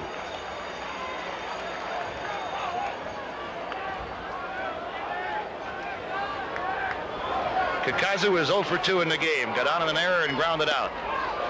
Les really gets on top of that plate. Here's one of the few people that we've seen in the tournament that does not get deep in the box. He's looking for breaking stuff, and let's see if Lefferts crosses him up and throws the heat. 1-1 pitch. Line drive. Foul ball. Boy, that nearly kicked up chalk. Fans don't like it because they are for Hawaii, but it looked like an excellent call by the first base umpire, Tony Patch. Les really does the job going with the pitch, and it's a good call. I didn't see any chalk. Didn't miss by much. I said almost. Yes, you did. You're right. 1 ball and 2 strikes. The count on Kikazu. Boy, he's a little tank, isn't he, Joe? Look at the thighs and legs on him. I haven't had a chance to talk to Les Murakami about weight training. I know Jerry Kendall is very much into it with his program, but most of the collegiate teams, they use some form of weights. Lefferts, the left-hander, delivers 1-2. And again, he goes to right with the pitch. Souvenir in the stands for, well, I don't think they got it. Did it go on through? I believe it did. Kikazu was ill the other night, didn't play against Arizona, had a high fever, but I like the way he throws that barrel. 1-2 now. Lefferts has been going away from him. Let's see if he comes in the hands. Right back up the middle, Quick cuts it off. What a play by Ron Quick. What a play, and this young man's playing hurt. Oh, I'll tell you what, he jumped in the air, looked like Joe Kapp throwing a touchdown pass, a jump pass, and Ronnie Quick, excellent movement to his right. He pivots, crosses over, gloves, doesn't have time to swing, jumps in the air to get it off quick, and is able to get a nice stretch from Clemens. That's the play of the game. Now that'll bring Kimo Perkins to the plate. He's 1 for 2. Single back in the 4th inning. Now Quick just robbed Kikazu of a hit, and he's still looking for his first World Series hit. And Quick's mother is here to watch him from California. She'll be excited because that was quite a play. Bounding ball to the left side. This is Clark Chris to shortstop, and there are quickly 2 gone. Lefferts just continues to impress, Joe. He's breezing, using those good infielders. They've had the one boot by Casey Candell, but of course that kid has made a lot of fine plays, and Clemens is like a vacuum over there. If the ball's down low, he just comes up with it. Well, I think Lefferts came up in the 4th and 5th inning, and all you got to do is look at your scoreboard to tell they not only started to hit him, but some of the outs were being recorded by the outfielders, and that's the first time that occurred in the game. Right now he's got him pounded on the ground again. Here's Williams, 0 for 2 on the night.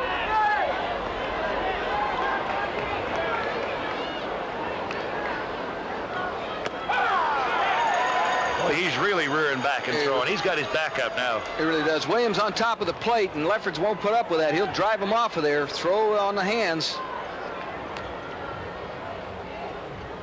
Right back up the middle. That'll go through him to center field. Quick can't get to this one. Gave it a good effort, though. Almost caught up with it. That's the 6th hit for the Rainbows of Hawaii. Comes with 2 men down, and it'll bring Howard Deshefsky to the plate. When Hawaii scored in the 4th inning, it broke up a string of 12 consecutive scoreless innings that Craig Lefferts had fashioned in World Series play. It's the only run he's given up now through 13 2/3 innings of pitching. He's got the plate, some pretty good hitters. Got the ability to go to right field. He'll go with the pitch. Not a bad-looking kid. He originally was drafted or recruited as a catcher. But when Vern Ramey signed a pro contract, he winds up the first sacker. Got a base hit to right center his last time up. He's 1 for 2. Pitch just missed on the inside corner.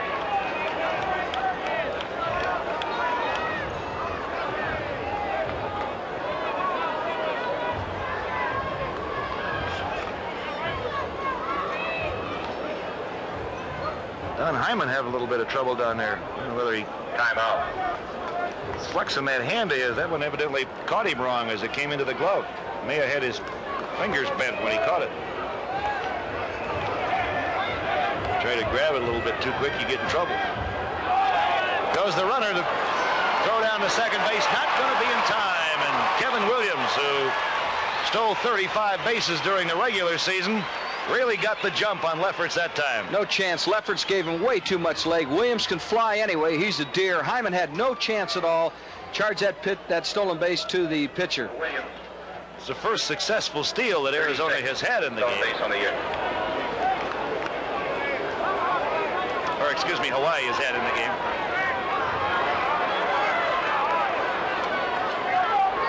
Two 2-0 the count on Dushevsky.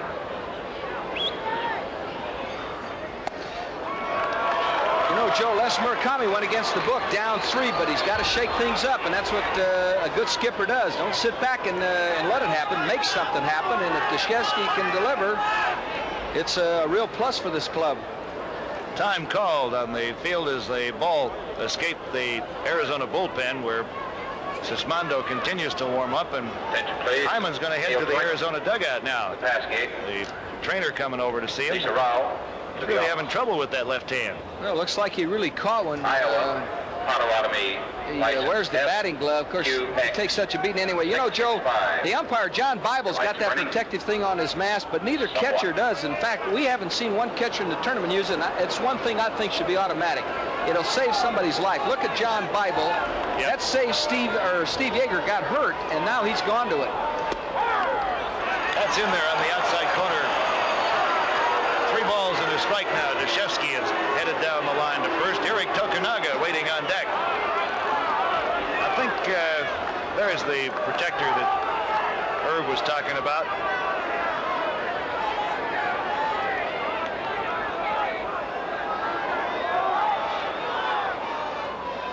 Fouled away, and the count runs out full. 3 balls, 2 strikes. So with 2 gone, the runner Williams heads back to the bag at second.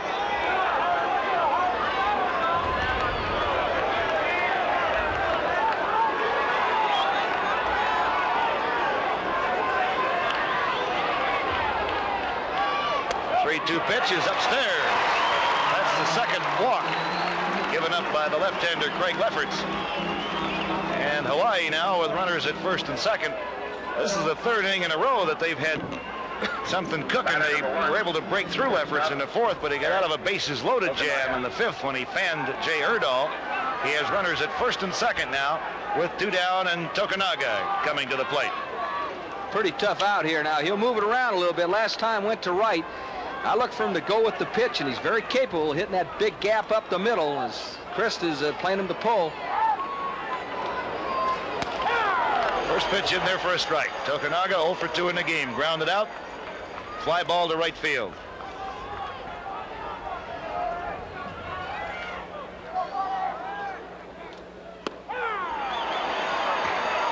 Nothing in 2 on the shortstop of the Rainbows of Hawaii.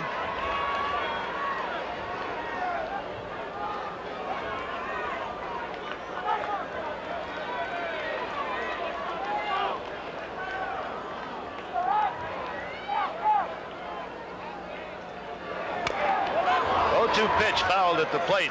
Greg Barger has joined Ron Sismondo now in the University of Arizona bullpen.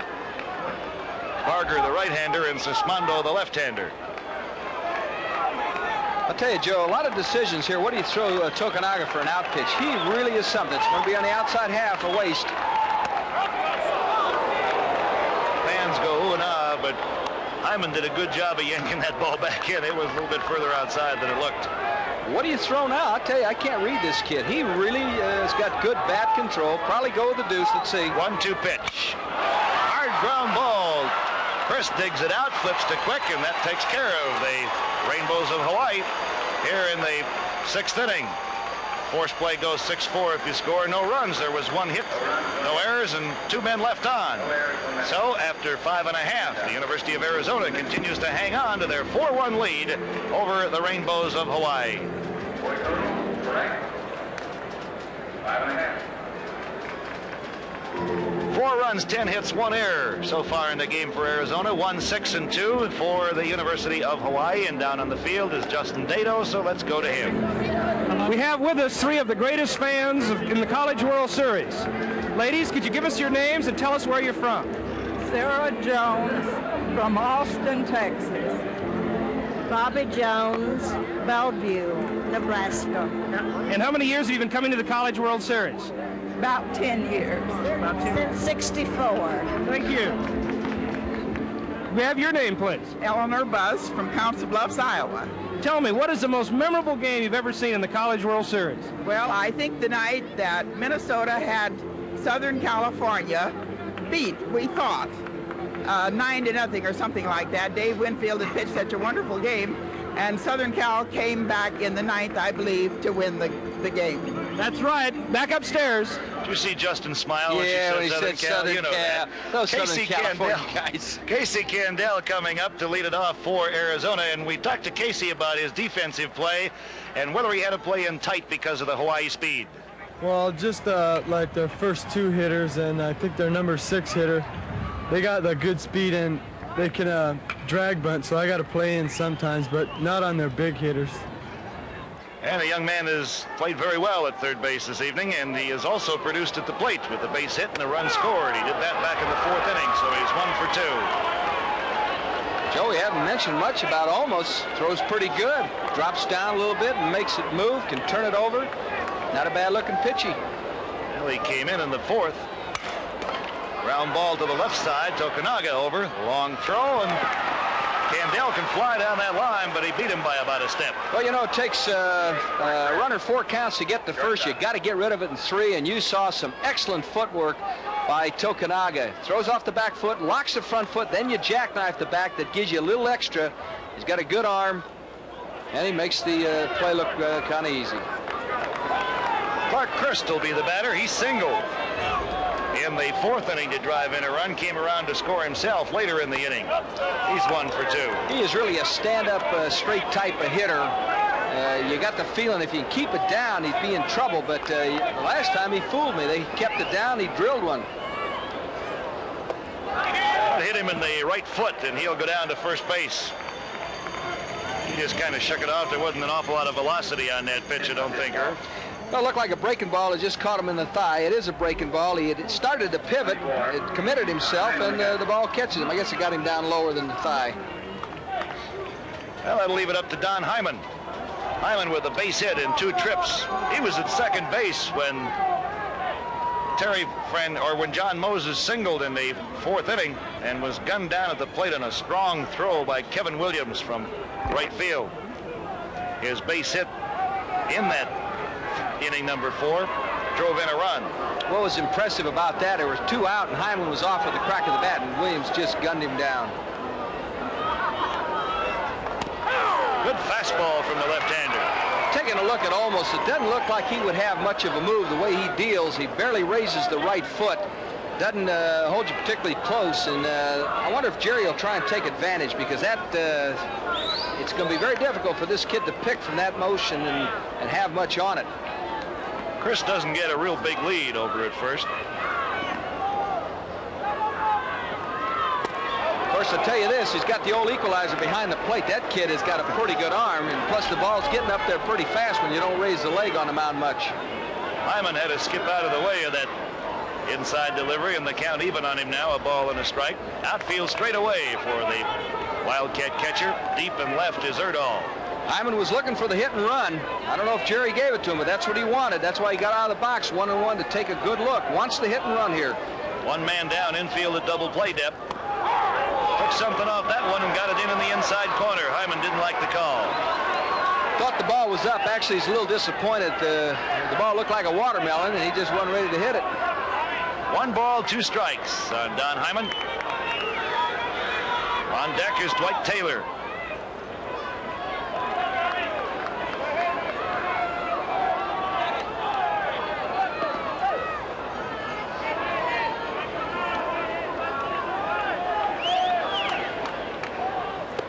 And he hits Hyman. That's the 2nd batter in a row now that he's hit. And almost really upset with himself. Well, that reminds you of Sad Sam Jones. Used to throw that curveball that breaks so much it hit everybody in the leg. The same exact thing. Another look. Here's the left-hander. This time a little more leg. Comes across that body. A breaking pitch on the feet again. And maybe Arizona's working on that play, Joe.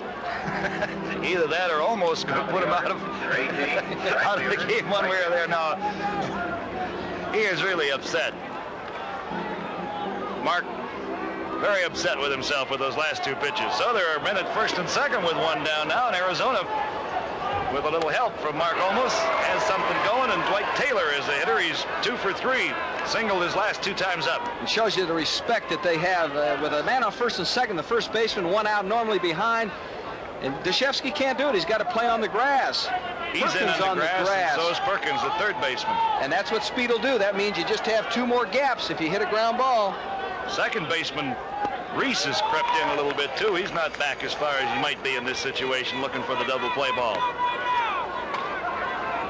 So the speed of Dwight Taylor. You see what we're talking about all the way around. Even Reese, the second baseman, pulled about 2-3 steps in more than normal for a right-handed batter, or for a left-handed batter. Taylor falls in a hole, a ball and 2 strikes to Olmos. On deck is John Moses. Excuse me, Joe, that's really something. When that first sacker with 1 out has got to play up front. Now he's finally back with 2 strikes. I'll tell you, he's not back very far. He's still thinking. Now Perkins is backed off at third now. He's about 2-3 steps back off the grass. Ground ball. Reese will handle it. Tags the runner, throws to first, not in time. Runners at first and third as Reese tagged the runner. Hyman moving over from second base to get him. Took the play by himself. And on the play, Chris goes over to third, and on at first is Taylor. Hyman does a good job because he stops instead of letting Reese tag him straight on. Watch Hyman stop. And that is what permits Taylor to be safe. Now with a man on first and third, we're looking for the running situation. I got to buy your theory here with Taylor at first base, that they'll throw, or they'll send him, try to draw a throw on him in the hopes that the runner at third, Chris, could come down the line. And what Tanabe has got to do is look to third first to freeze the runner, and then he'd go through. Well, the last time we saw Hawaii in a situation like this, the throw went from Tanabe to the shortstop. On the shortstop side, you're right, Joe. Side, and he was ready to gun it back to the plate. We'll see what happens here. First pitch to Moses is a called strike. He's 1 for 2 in the game. I think, though, Irv, that was with a 1-out situation. We'll see what they do here. You know, a good move here, you see it a lot in high school, is just to get a good lead at first base. Let the left-hander pick you, and the guy at third runs as soon as he sees the foot go up on the left-hander. Let's see what Jerry chooses to do. Nothing. Pitch foul back, and Moses quickly digs himself a hole. 0-2. Terry Francona is out in the on-deck circle. Moses was the man that got the single that, for all intents and purposes, looked like it was going to score another Arizona run in the 4th, but Kevin Williams gunned down Hyman at the plate. He got that base hit off Olmos.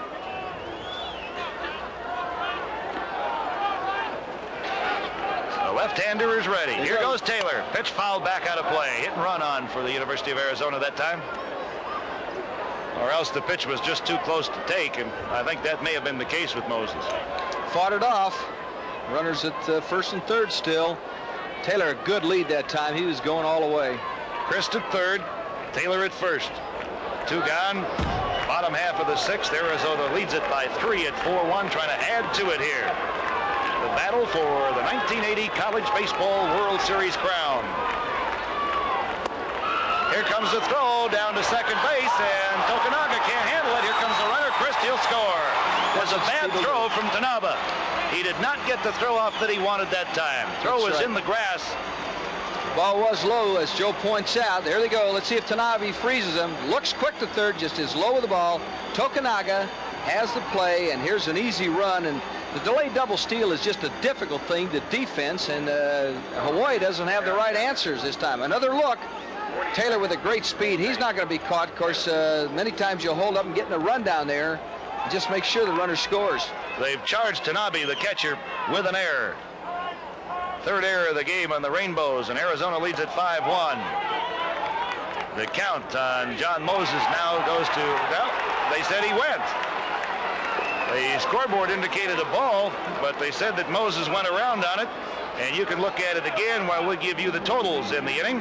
There was 1 run for Arizona. They had no hits. There was 1 Hawaii error, and they left a runner stranded. And you can decide for yourself. The score after 6 is the University of Arizona 5 and the University of Hawaii 1.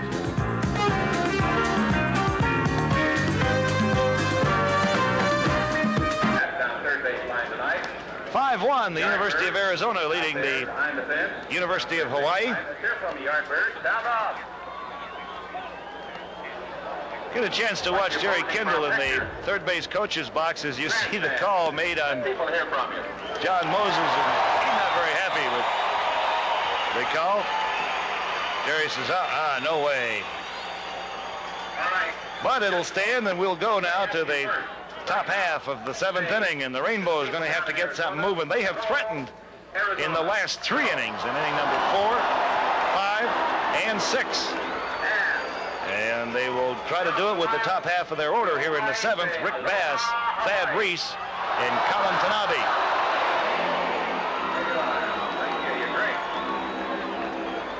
The public address announcer and the fans here at Rosenblatt Stadium in Omaha having some fun with each other. Here's Rick Bass as a single in 3 official trips tonight. 400 World Series batting average. And he's up to lead it off against the left-hander Craig Lefferts, pitching with just 3 days rest, and he has done a bang-up job of it so far for Arizona. He has been tough when he has had to be, but he's been in trouble the last 3 innings, and Arizona's had the bullpen working. Barger, a right-hander, and Sismondo, a left-hander, have been throwing and are continuing to do so in case Lefferts gets into more trouble. His pitches have started to come up about 2-3 innings ago, and he's had to rear back and go for that something extra in some jams, and thus far he's been able to do it. Bass trying to bunt for the base hit, and Clements with those long arms of his makes the grab. 6-foot first baseman's not going to get that. Okay, that aluminum bat will make that thing explode, and of course Clemens has got soft hands anyway, and he makes the play look easy. The old wood bat, you could drop it a little softer, Joe. That aluminum, you're liable to hit it off the wall when you try and bunt. 1 man down, and Thad Reese will be the batter. He's 0 for 3 as fans grounded out a couple of times. Really gives the plate a wide berth, stands way away from it and deep in the box. First pitch is down low. Now I want you to think about this one hitter away, because you're an ex-pitcher. What you would do with Tanabe. We've watched him the whole series. I want to know how you'd work on him. Okay, I'll tell you in just a minute. Okay. That's a called strike. 1 ball, 1 strike. I already know. You knock him down and say, how do you hit on your back? No, I would not. I have a definite plan. I'd call the manager out, tell him I was sick, and ask for a relief pitcher. That's what I'd do. Here's the kid we're talking about, because he has been wearing people out. Young man can hit. Here's the 1-1 pitch to Reese. In tight, just at the hands. 2 balls and a strike. Outfield playing Reese to swing a little bit late. The hole is in right center and down the right field line. Joe, are you surprised at Lefferts' stamina after just a couple of days rest? And it is warm on the field. 2-1 pitch right down the alley. I talked to him before the game. Had a chance to talk with him just briefly, and he said he thought he could go. He said he thought he could go the distance, but he felt that he could definitely go 6 or 7. He's been having trouble the last 2-3 innings, but seems to have regained or gained a second wind here. Ground ball. The shortstop, Christ. Long throw. Didn't get him. Reese has good speed. Fine play by Chris, but way back on the outfield grass, and he couldn't beat the speed of Thad Reese. That was a good play by Chris. Goes to the backhand. You got to put that back foot at 90 degrees. Throw quickly. He does. Little jackknife there, but Reese from the left side. That's a couple of counts quicker. And that brings up the man you're going to tell me how you pitch to. I told you I'd do. I'd want out of the game. Now you're a competitor, Joe. I've seen you. 2 balls, or excuse me, 2 for 2 for Tanabe. Both singles. He's been on every time up. He walked the last time. They pitched around him. With runners at first and second the last time up. 4 straight pitches missed the strike zone, and that loaded him up. I'd go with a straight change right now, Joe. Throw to first. Again, in that situation, Lefferts just reared back and fanned Erdahl twice, because the first time he got him, it was a foul tip, and Hyman couldn't hang on to it, and he just came back and blew another one by him. Reese, 38 stolen bases this year, so they'll hold him close. Rainbows down by 4, trying to battle back here in the 7th. Let-up pitch has the outside corner, 1-1. Now Clement's going to come over to talk to the Wildcat left-hander.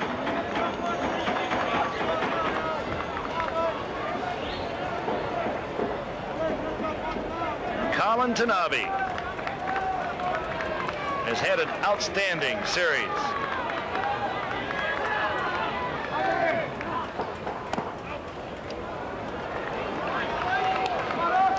Two balls, one strike. Understand that our studios have just received a call from the father of Sean Smith, who scored the winning run for Arizona last night. Said he's watching the game and enjoying it.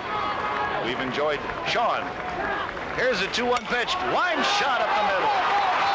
Well, the young man can hit. We said it, and he just proved it again. He's 3 for 3 in the game. And everyone has been right back up the middle. Every pitch has gone right back over the pitcher's mound. If I was Lefferts, I'd look for, ask for a foxhole out there. Need that protective screen they use for batting practice. I tell you what excites me, though. The kid was a walk-on, because there's so many kids in America who think that if they're not recruited, it's the end of the world, and it's not.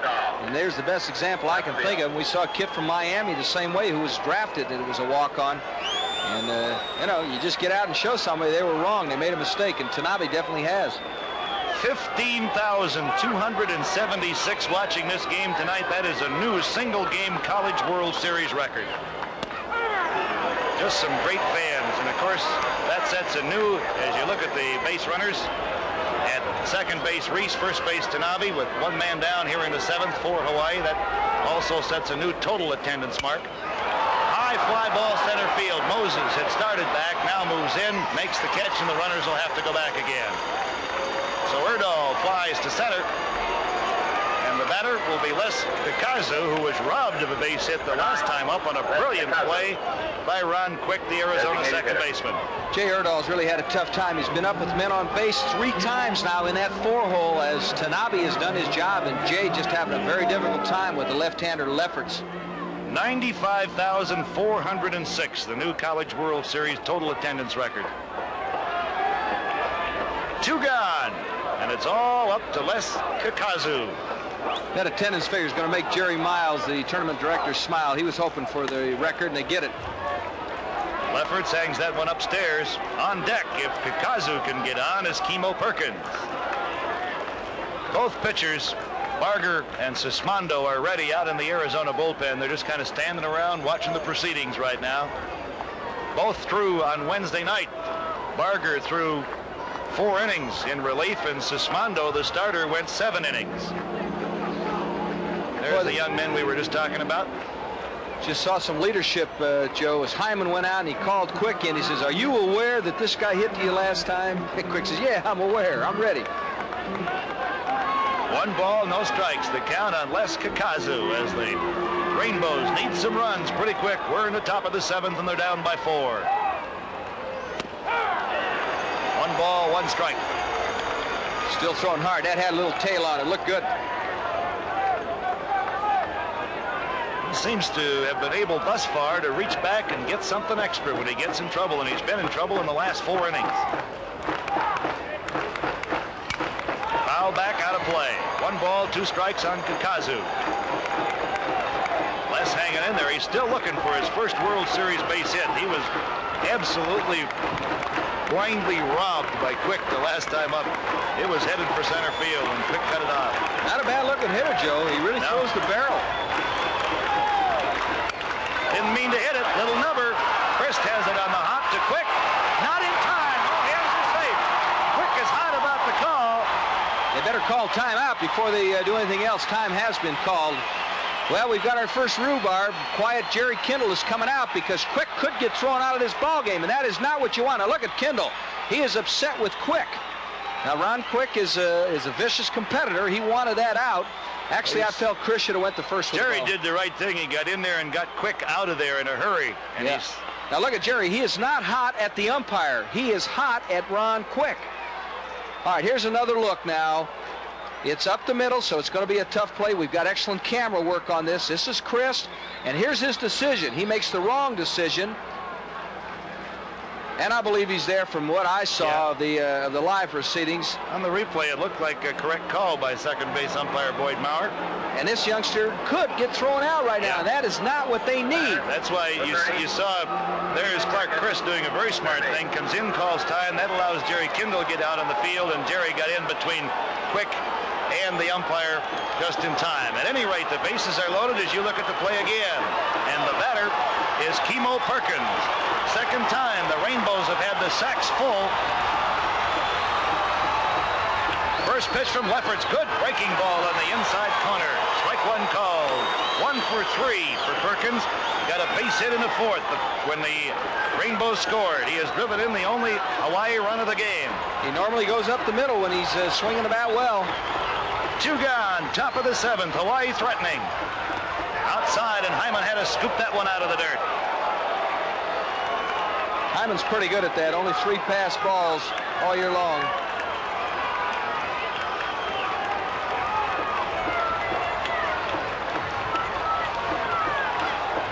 Reese at third. Tanabe at second. Kakazu at first. The 1-1 pitch up the middle. That will plate one.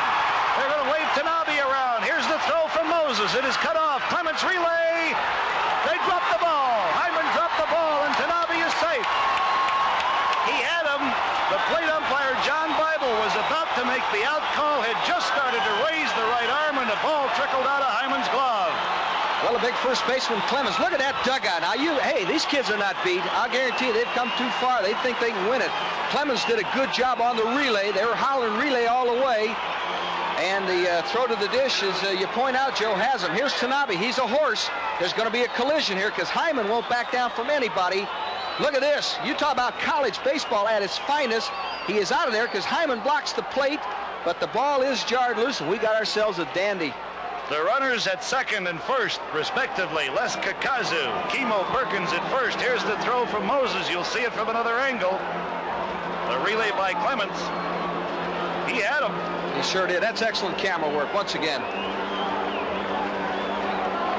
And that is going to be all for Craig Lefferts, and really a nice gesture on Craig's part. He did a great job. He goes over and hands the ball to the man that comes in to succeed him, and Lefferts leaves the ball game.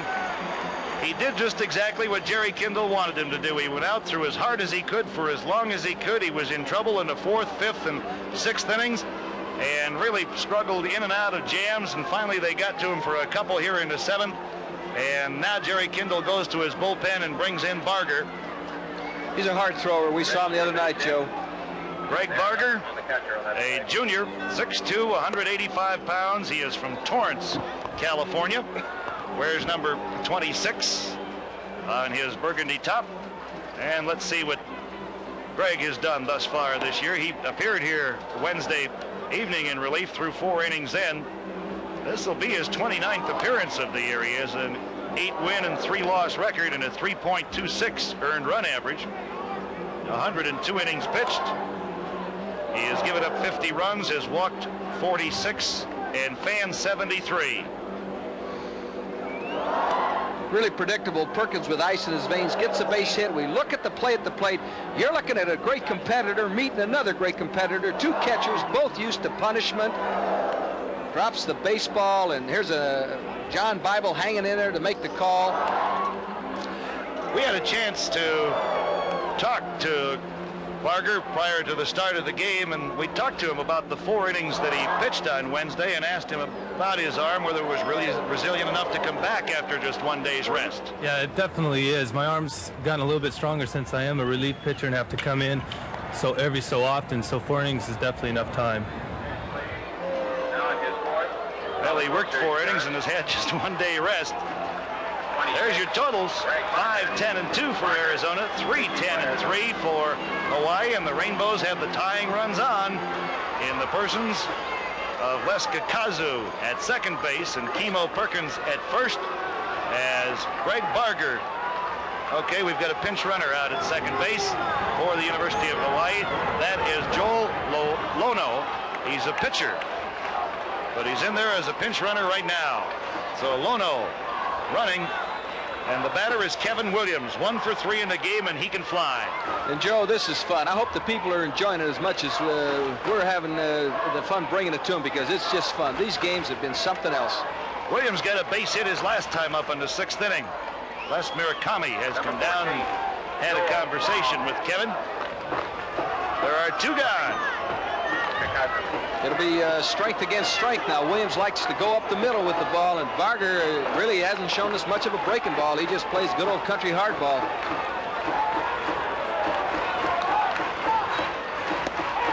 First pitch on the outside corner, call strike 1. There are your runners. Lono down at second, running for Kakazu, and Perkins at first. Fouled away to the right side. Started to swing, then tried to spin out of the way and check his swing, and made contact with the ball, but he falls in the hole, nothing in 2s. If Williams can get on, Howard Deshevsky would be the next batter. Williams does have a little bit of power. He can go to the alleys. This thing could be tied up. 5-3. Arizona leads it. Slider misses outside. 1 ball, 2 strikes. Hyman got on the outside half of the plate. We'll see how he sets up now. There's your count. Again.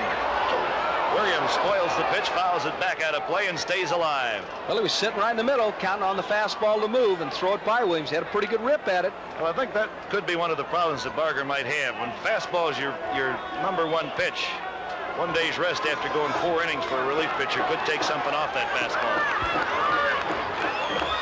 He comes 1-2. Just got a piece of that, just barely ticked it.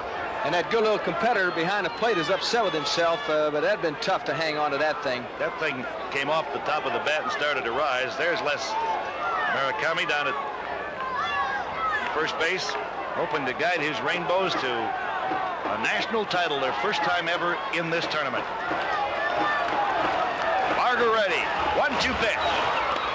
In the dirt. Hyman after it quickly, and the runners cannot move up.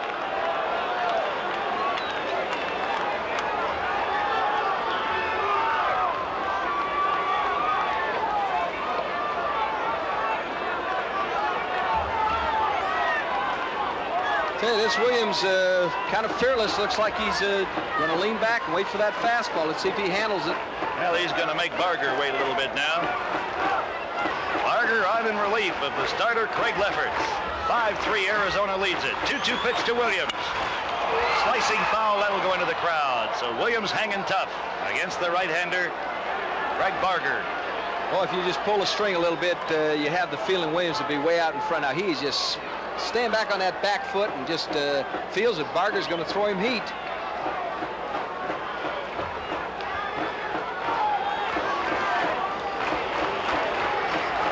Two pitch, back up the middle, quick, cuts it off, flips to Crisp in time for the force play on the runner. Perkins moving over from first base, and Barger comes in and does his job. As you watch the play again, we'll give you the totals. In the inning, they came up with 2 runs on 4 hits. There were no errors and 2 men left. So after 6.5, it is 5-3 Arizona, leading the University of Hawaii. The good quickness up the middle, Joe, is quick, is able to pivot, cross, comes over. This is not an easy play. He makes it look easy here, though, because he comes out of the bare hand. He's got to wait a little bit on Chris, who's also going behind the bag, and they get the out. Attendance of 15,200. All right, let's go down in the field now to Justin Dado. San Diego has the chicken, and Tucson and the University of Arizona has the ooh-ah man. He's Joe Cavallari. Joe, it's quite an outfit you have on today. Well, I really like Hawaii a lot, and it's kind of my way of showing them that I love them no matter what happens. You know, we're all going to be friends for a long time, but it was kind of my dedication to them, you know. Joe, could you give us one of your ooh-ah cheers? Well, the cheer started out to get my name and went, ooh, ah, sock it to them Wildcats, and it stuck. And everybody kept doing it, so that's what we do. Thank you from the ooh-ah man, Justin Dado. Back upstairs. And our thanks to the ooh-ah man. He's made our stay here very, very enjoyable. He's been fun to watch down there. He's my idol. He's my idol. That's how it looks for the players right there. back in the Arizona dugout. All right, we'll go to the bottom half of the 7th inning. Leading off, 32. And Terry Francona, who has been held hitless in the game tonight, will be the batter. Terry came into the game with a string of 7 consecutive hits. Got down in an error his first time, but he's been handcuffed since. Popped up in the 3rd and hit a ball to fairly deep right field, but got underneath a little bit, and it was catchable. So he is 0 for 3 officially. He'll be followed by Wes Clements and Scott Stanley as they come on to face the left-hander, Mark Olmos. Good fastball. That's about as good a heat as we've seen from him since he came on. I like him. I like the way he drops down and challenges.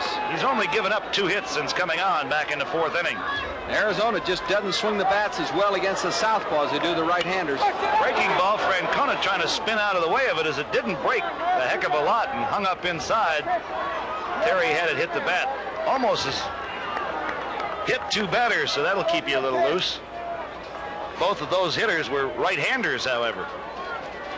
Got them both in the foot. Has given up 1 run.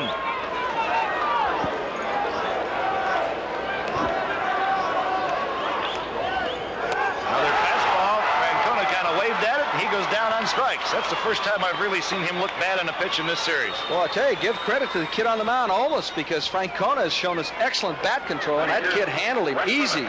Well, he's shown, I think, too, an ability against both and left and right-handers, and here he really had him.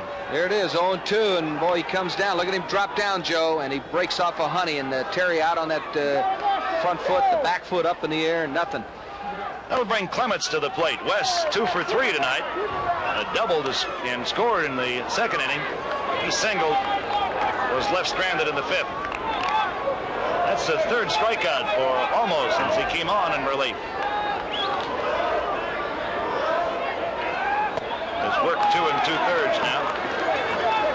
Outfield for Clements, as you might expect with this big guy, straight away and deep all of the way around.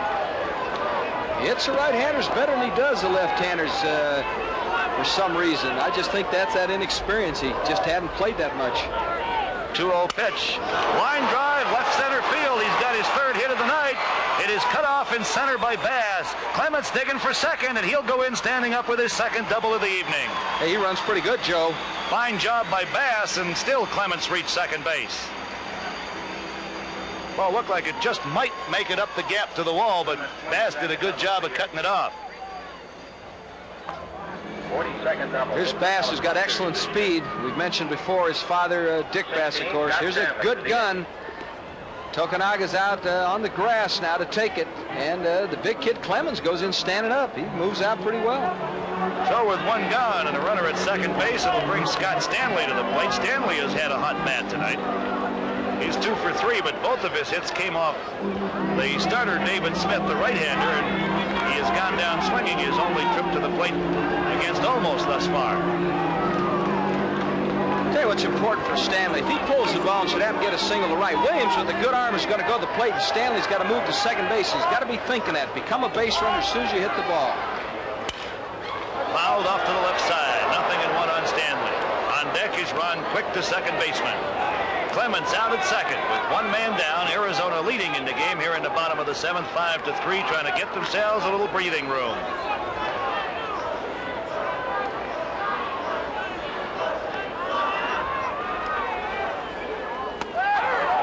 Inside corner, strike 2 as he moves the ball around on the plate. Ooh, that one isn't even fair. He came that sideways and hit him on the hands.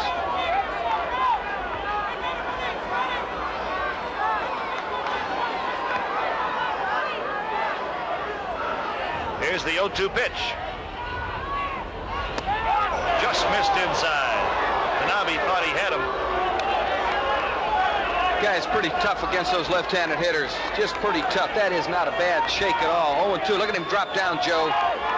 He's got him backing out of there. And I'll tell you, those left-handers are having a vicious time seeing him. High pop-up. The shortstop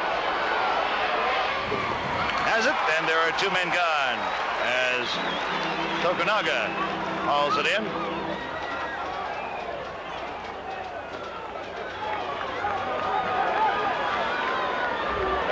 Ron Quick, second base. There's a look at the fans on hand here, 15,000 strong. New College World Series attendance record for a single game and for the total series as Ron Quick stands in. Well, it's the guy that got a little upset, and I thought Kendall did a good job getting out there. Nickname is Twiggy. Got a little upset, and Jerry did a good job cooling him down, keeping him in the ballgame.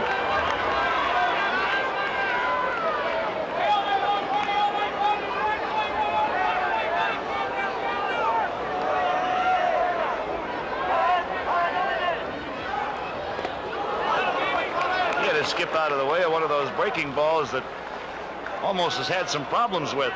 He hit two batters back in the 6th inning with balls that broke in and down on right-handed batters. Quick has got that very sore left shoulder, and of course if he were to be hit up high, it would be in the shoulder since he's a switch hitter.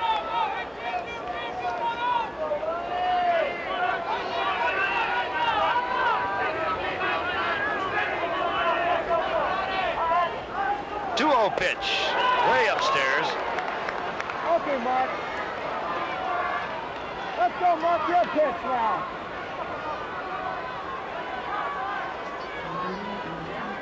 There's Les Murakami in the Hawaii dugout. Team has battled to within 2, and he doesn't want to see him fall back again here if he can help it, but almost gives up the pass. Ron Quick in Arizona now with runners at 1st and 2nd. And just 17, Casey Candell, third base. Candell will jerk you a little bit, Joe. He'll pull most everybody, and we look for action on the left side to Tokunaga and Kimo Perkins. They've really got to be alert here. They got to knock a ground ball down if that should happen. Keep a run from scoring. Make it take 2 to score one here, because I got a feel that they'll get some action. Candell will pull the ball.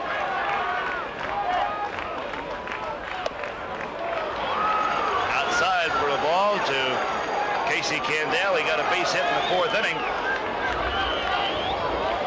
There are the runners for you. Clements at 2nd, Quick at 1st with 2 men down in the bottom of the 7th.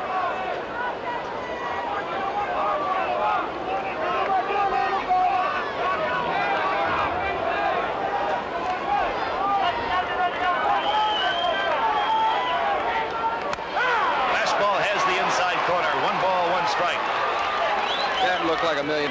On the corner, couldn't handle it. Jerry Kendall says, give me a go right here.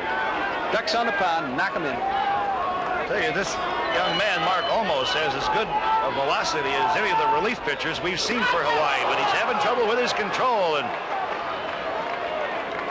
Candell had to do a hop, skip, and a jump to get out of the way of that one. He is not doing that on purpose. You can bet on it, because it's causing him a lot of problems. And I'll tell you what, everybody who's coming up there, right-handed hitters, thinking, uh-oh, look out my kneecap.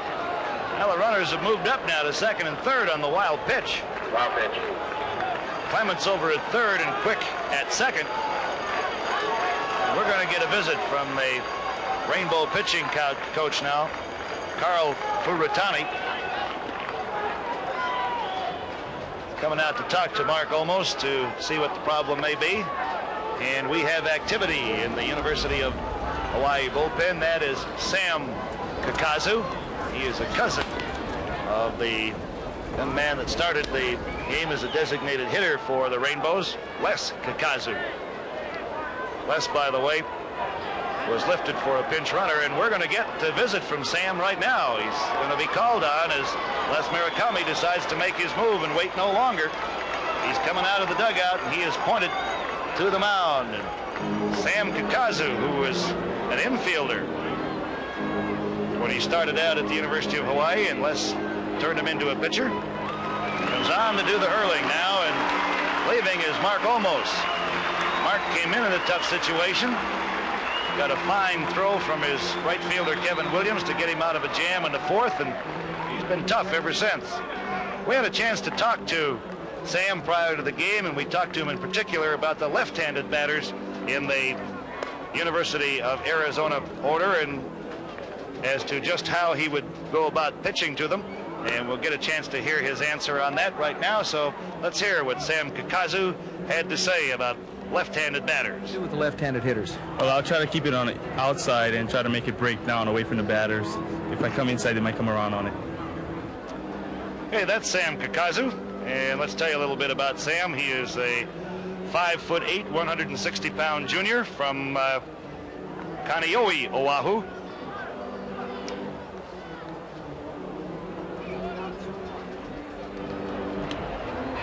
Here's a final. Thus far this year, this will be his 18th appearance. Has a record of 3 wins, 2 losses. He has 4 saves to go with that. 32 2/3 innings of pitching. Has given up 38 hits. Has fanned 14, walked 18, and has a 4.96 earned run average. And Joe, all those right-handed hitters from Arizona are not too unhappy to see Olmos leave.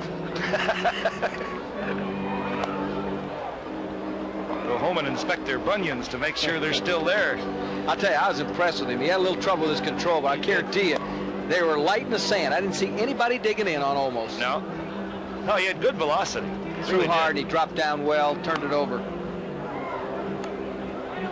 And now you're looking, you know, when you see a kid come on, you're looking physically at a kid who is thin and almost was tough. Well, as you see, if Arizona goes on to win this game and they lead it, they'll be only the 7th team to win the national championship after losing their World Series opener, and they lost to St. John's 6-1 in their very first game. We have further activity in the University of Hawaii bullpen. Scott Roberts is now throwing down there. Kakazu brought out in relief now for the Rainbows of Hawaii. And if the Rainbows win, they will be the first team in 23 years to win the national championship in their first World Series appearance. And oddly enough, Irv, the last team to do that back in 1956 was the University of Minnesota. And guess who was an All-American baseball player for the University of Minnesota that year? 56? 56. Jerry Kindle, the manager and coach of the Arizona Wildcats. The first man to face Sam Kakazu is Casey Candell, the third baseman. He is 1 for 3 in the game, got a base hit back in the 4th inning. Runners at 2nd and 3rd. Clements at 2nd, Clements at 3rd, Quick at 2nd. High pop-up.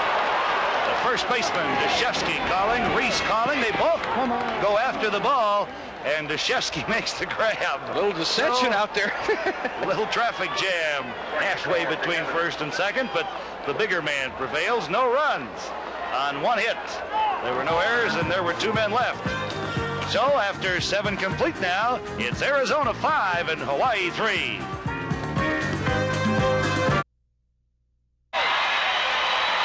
We will go to the top half of inning number 8.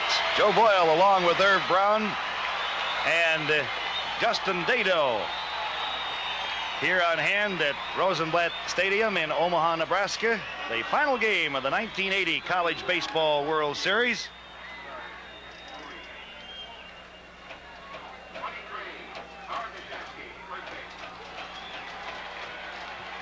Howard Deshevsky leading it off. Rainbows have had an 18-day road trip. And Irv, you mentioned that a little bit earlier in the game, and that's got to be tiring after a while. The first pitch from Greg Barger coming on in relief in the 7th inning to Deshevsky. Here's a called strike. Deshevsky will be followed by Tokunaga and Bass.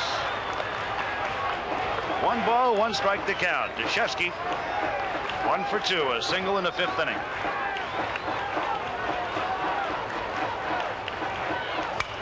High fly ball, very shallow right field, Quick going out. Taylor coming on, and he'll make the catch. That's the way the play's supposed to be made. You go back as an infielder until the outfielder calls you off, and Taylor did his job. Number 1, Eric Tokunaga. Here's Taylor, who's got excellent speed coming in. He makes the call. Quick had gone out a long way, and you always want that guy coming on to make the play. Well, Eric Tokunaga hitless in 3 trips in this game. The last time the Rainbows faced the Wildcats on Wednesday evening, he went 4 for 5, so his fortunes have varied from game to game against Arizona. Barger, when he came on, did not look like he had the real heat that he had the other evening, but he's blowing smoke right now. Boy, he turned out one of those, the jugs gun behind the dish with one of the scouts. It'd be interesting to see what that was. Went to the slider that time, missed up high, 2 balls and a strike. Outfield straightaway, not too deep for the Rainbow shortstop.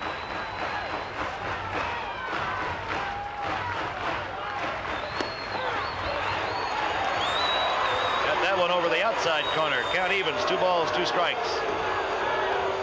The fans don't like it. They had that applause meter, who the fans like, and boy, people here just love Hawaii. And there's a lot of Tucson folks who've come up to watch their Wildcats. Well, Arizona got a pretty good round of applause, too. Not as big as Hawaii, though. The fans still rooting for the Rainbows. Tokunaga goes down on strikes. The first strikeout for Barger. Joe, he threw that one hard. I mean, he let it go. Look at that velocity. The ball is just moving, and not much of a swing by Tokunaga.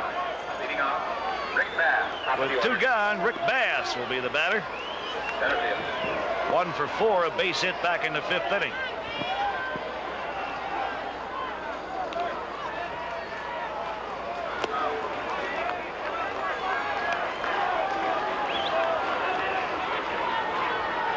Outfield for Bass straight away. He can move. Always a threat when he gets on. And the third baseman, Candell, just off the edge of the grass at third. Trying to get a quick jump if Bass should elect to lay down the bunt. On deck is Thad Reese. Fastball in there. 2 balls and a strike.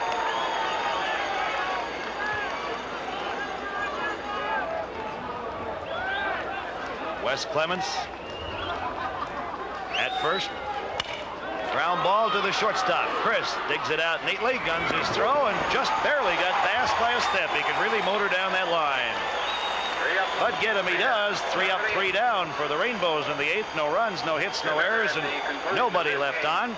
After 7.5 now, it is the University of Arizona 5 and the University of Hawaii 3. The award ceremony, presentation of the trophies, players' awards, naming of the all-star teams. Well, it gives us a chance to remind you about the gold medal games coming your way here on ESPN. Of course, the U.S. will not send Olympic athletes to Moscow, but they have formed a 12-man Olympic basketball team, and they feature such stars as Hank Aguirre and Michael Brooks. They'll be playing a group of NBA All-Stars. On June 18th in Phoenix, they'll play Paul Westphal, Truck Robinson, and several other NBA stars. And then on the 20th of June in Seattle, it'll be Fred Brown, Maurice Lucas, and others against the U.S. Olympic team.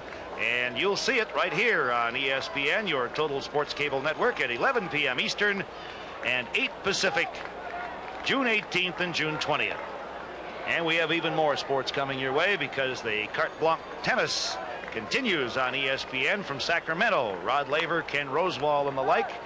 Singles and doubles semifinal play June 13th and 14th at 8 Eastern Time, 5 Pacific, and then singles and doubles finals on Sunday at 4:30 Eastern, 1:30 Pacific Time. The tops in tennis action on ESPN.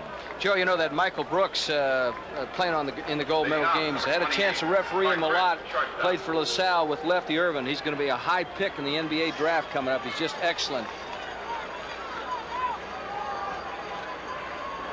Bottom half of the 8th inning, and the Wildcats of Arizona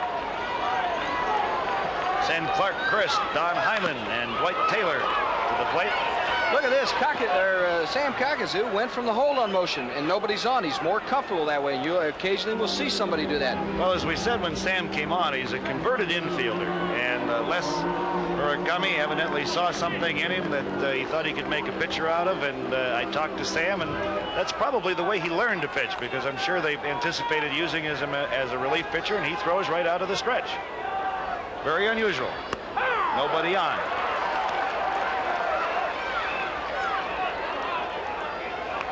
Well, here's Kakazu, not very big. A lot of confidence in that hold on, and you do what you do best. Here he comes. Drops down a little bit, 3/4, and he's ahead in the count, 2-0. Right field, it is slicing, but it is a fair ball right down the right field line. Williams over.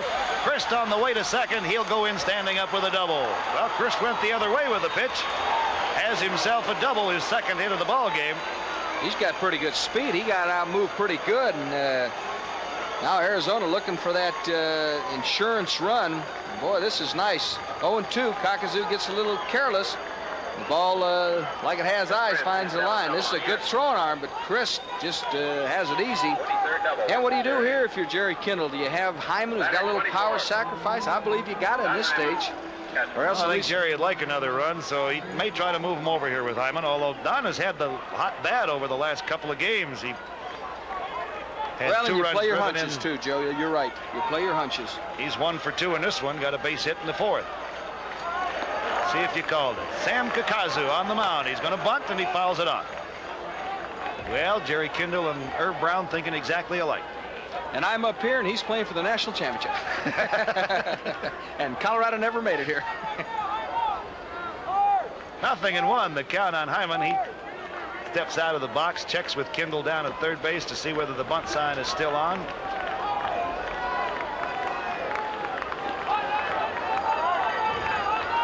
It's tough, man. On second only, no force. You got to tag. Moving in from third and first. He squares to bunt, fouls it off again. Boy, he's mad at himself, too. That's a good competitor, and he's upset. Jerry Kindle clapping his hands, says, come on, you can do it now. He did give a few signs. It's not automatic 2 strikes that he's not bunting. Jerry's got a little bit of river gambler in him. I got to believe he'll let him hit, but I've seen him bunt with 2 strikes. On deck is Dwight Taylor, who in the last 2 games for Arizona has come up with clutch hits in the late innings. Kakazu with the pitch. Hyman fouls it, and he is out at the plate on the foul 3rd strike bunt. Well, that hurts, and that's not what Jerry Kindle teaches. You've got to get the ball down with 2 strikes. You go up the middle and take your chances. If Taylor hits a fly ball, Hyman's going to be very upset. Here comes Les Murakami, and I believe he's going to go with a left-hander. He's going to make a change. So Les Murakami coming to the mound, and Sam Kakazu will pitch just 2/3 of an inning coming on in relief. Has given up 1 hit. Gets credit for a strikeout on the foul 3rd strike bunt by Hyman. And we have the change being made. There you see Sam Kakazu going back to his Rainbow teammates. Did the job that he was called in to do, got out of the jam in the 7th inning without any damage. And now we get the left-hander coming on for the University of Hawaii. And that is Brian Duquette, the freshman that we saw against the University of Miami. He pitched 9 innings against Miami. Number 25. Got the victory. Brian Duquette. Joe, I don't know what he'll have tonight, but people better remember his name because he can flat bring it. What a prospect, 18 years old. He's just a freshman, as we said. He is from Los Alamos, California, stands 5'11". Reported to the Rainbows weighing 220 pounds, but is down to 195 now, and his teammates call him the body because of what he has done with his weight. And Les Murakami very, very happy about the way the young man has come around. This will be his 17th appearance of the year. He has started 16 times, so this will be his first relief appearance of the season. 113 2/3 innings pitched. He has an earned run average at 3.17 and a 1-loss record of 11-3, and he is 1-0 in World Series play, as we say, defeated the University of Miami on Tuesday evening. I asked Les how he got all that weight off him. He said, run him. And he ran him. Said he'd been eating too many bonbons in high school. I ran him. Well, he looks very svelte right now. Nice young man. Oh, can he throw? What an arm. His best pitch is the fastball. There's no doubt about it, and that's his job right now. And Joe, in all fairness, I don't know what he's going to have tonight because he is coming back after throwing hard for 9 innings, and he may not have it, but boy, he had it against Miami. He just overpowered him. Awesome. And he really didn't expect to see any more action because when we talked to him after the game on Tuesday, he said he was through for the year. But here he is with 1 more game, and he gets his first pitch over. Strike call to Dwight Taylor. Taylor 2 for 4 in the evening. Singles in the 3rd and 4th inning. 1 gone, a runner at second base. Once again, if he can hit a ground ball, he's going to find a gap. They're in close. Fastball down the pipe, but it hung up a little high, and the count evens at a ball and a strike.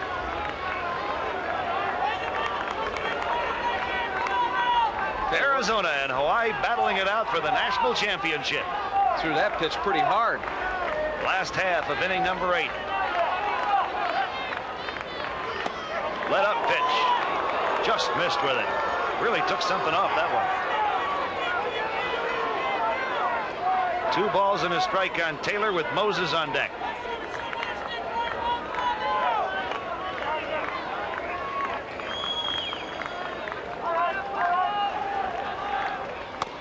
Fastball on the outside corner. Count levels at 2-2. I'd say that kid will be worth some money. Scouts have a follow on him right now. That's how good he looked the other night, and he isn't doing too bad right now. As I said, we talked to him after the game Tuesday, and he said he thought he was probably the season wouldn't get a chance to throw again, but talking to him today, he says, I'm ready. He went and told Les that he could throw. 2-2, the count on Dwight Taylor with a runner at second, 2 down. His team up by 2 in the bottom of the 8th, trying to add to it. Fastball right down the alley, and Taylor spins away in disgust, but from up here, that looked like too good a pitch to take with 2 strikes on you, I'll tell you that. He just blew it past him, boy. Look at this. You know it's going to be the fastball, and whoom, it is on him quick. No question about it. Right down on the knees. Tanabe doesn't move, and it's all up to John Moses. If you're looking forward to the top half of the 9th inning, Hawaii will have Reese, Tanabe, and Erdahl, the number 2, 3, and 4 hitters in their order coming up.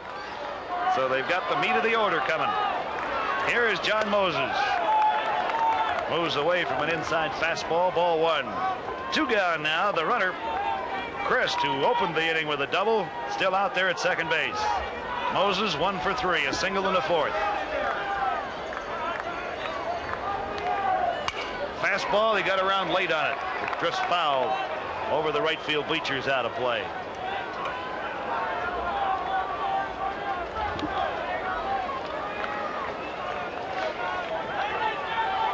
On deck is Terry Francona.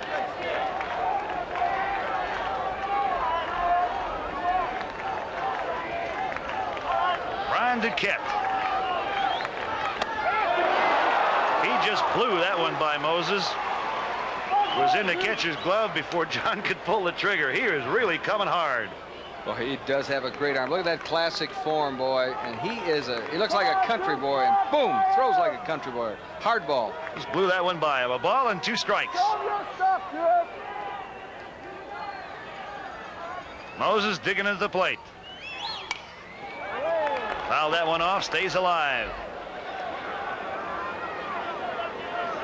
Terry Francona on deck, hoping to get a crack at the freshman left-hander from the University of Hawaii.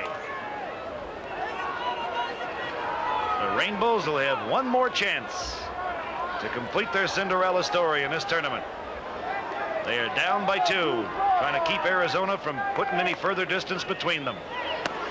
Fastball over the heart of the plate, but too low. 2 balls, 2 strikes. Tanabe wanted the breaking ball, and the big, strong left-hander wanted to throw the heat, and he ends up throwing a heat. You got a feeling if he does come with a breaking pitch, Moses will have that front foot clear out on the grass because he knows that he's got to get around. Let's see what they do.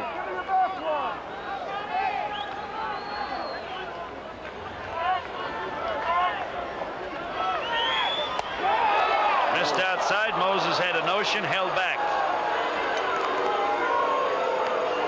Sismondo continuing to throw in the University of Arizona bullpen, so he's ready should the call come. Well, with Erdahl coming up, he's liable to get the call. Well, it depends on what Reese and Tanabe do. Tanabe's going to be the key man in that. They get him. He has just had a smoking bat.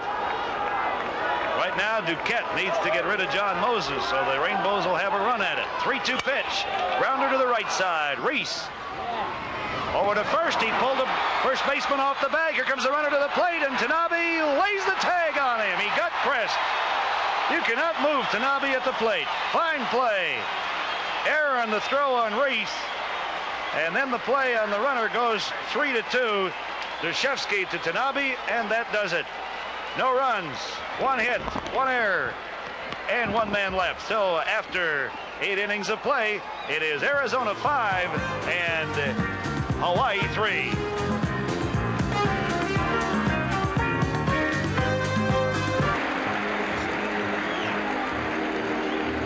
Joe Boyle along with Irv Brown and Justin Dado here at Rosenblatt Stadium in Omaha, Nebraska. Here's that play that ended the inning. You'll see the error on the throw on Reese. That's going to allow the runner Moses to reach. But Dashevsky recovers very, very quickly. And the runner, Frist, coming all the way around from second. Kindle waved him in. Here's the throw now to Tanabe. You see the catcher reach over. Frist trying to avoid the tag. Tanabe comes up, and plate umpire John Bible says he got him. Okay, we go to the top half of the ninth inning. The last chance for the Rainbows, and Thad Reese is the batter. Reese is 1 for 4 in the game. He got a base hit, scored a run in the 7th inning. On deck is Tanabe, and then Erdahl. Fastball outside corner, 0-2, as Greg Barger bringing a little heat of his own right now. 5-3. Arizona leads it. Trying to win their second national championship the hard way through the losers bracket. Hawaii trying to do it for their only the 7th time in their first visit to the series, and Reese stays alive by fouling the pitch off.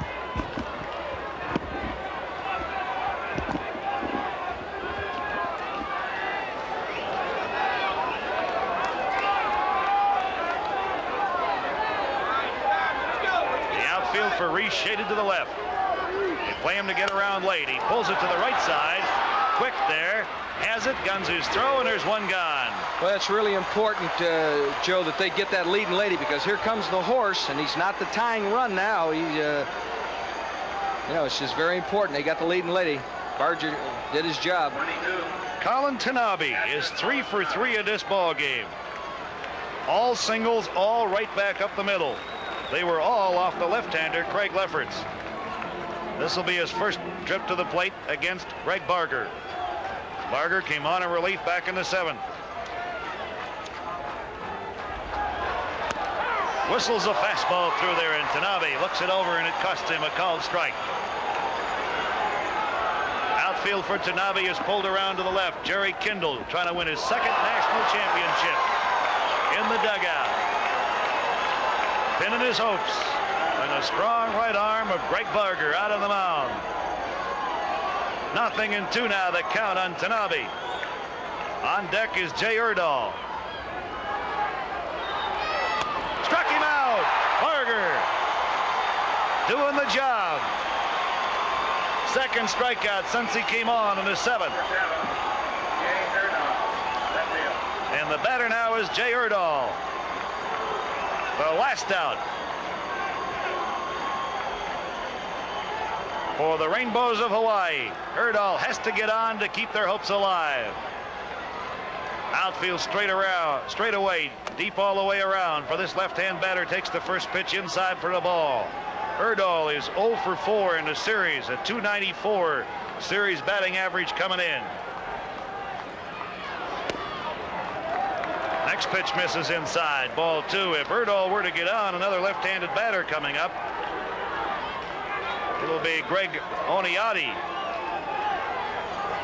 who has replaced the original designated hitter, Les Kakazu. Fastball in there for a strike. 2-1. 2 balls, 1 strike on Jay Erdahl. Top of the 9th.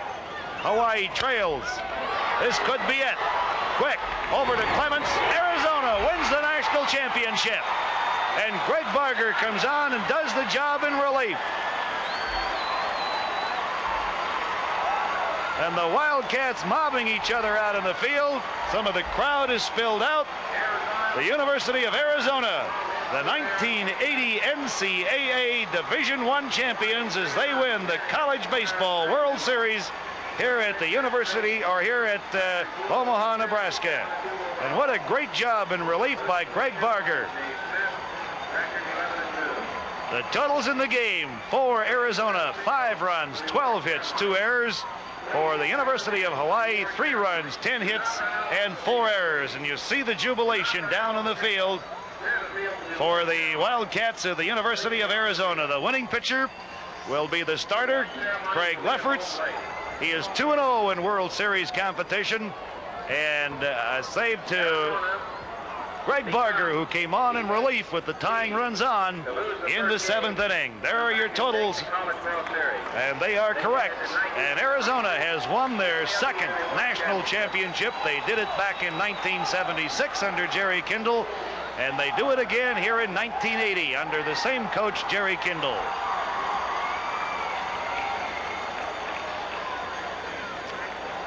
All right, the final score again, 5-3, Arizona over Hawaii, and we'll be back here in Omaha in just a moment.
Joe Boyle back here in Omaha, and watch the face of Jerry Kindle as the ball goes out to Ron Quick at second base, and the Wildcats win the national championship. Jerry's as happy as any ball player on his squad. And down in the field with the winning coach, Jerry Kindle, is Justin Dato. And Justin, pass my congratulations along to Jerry.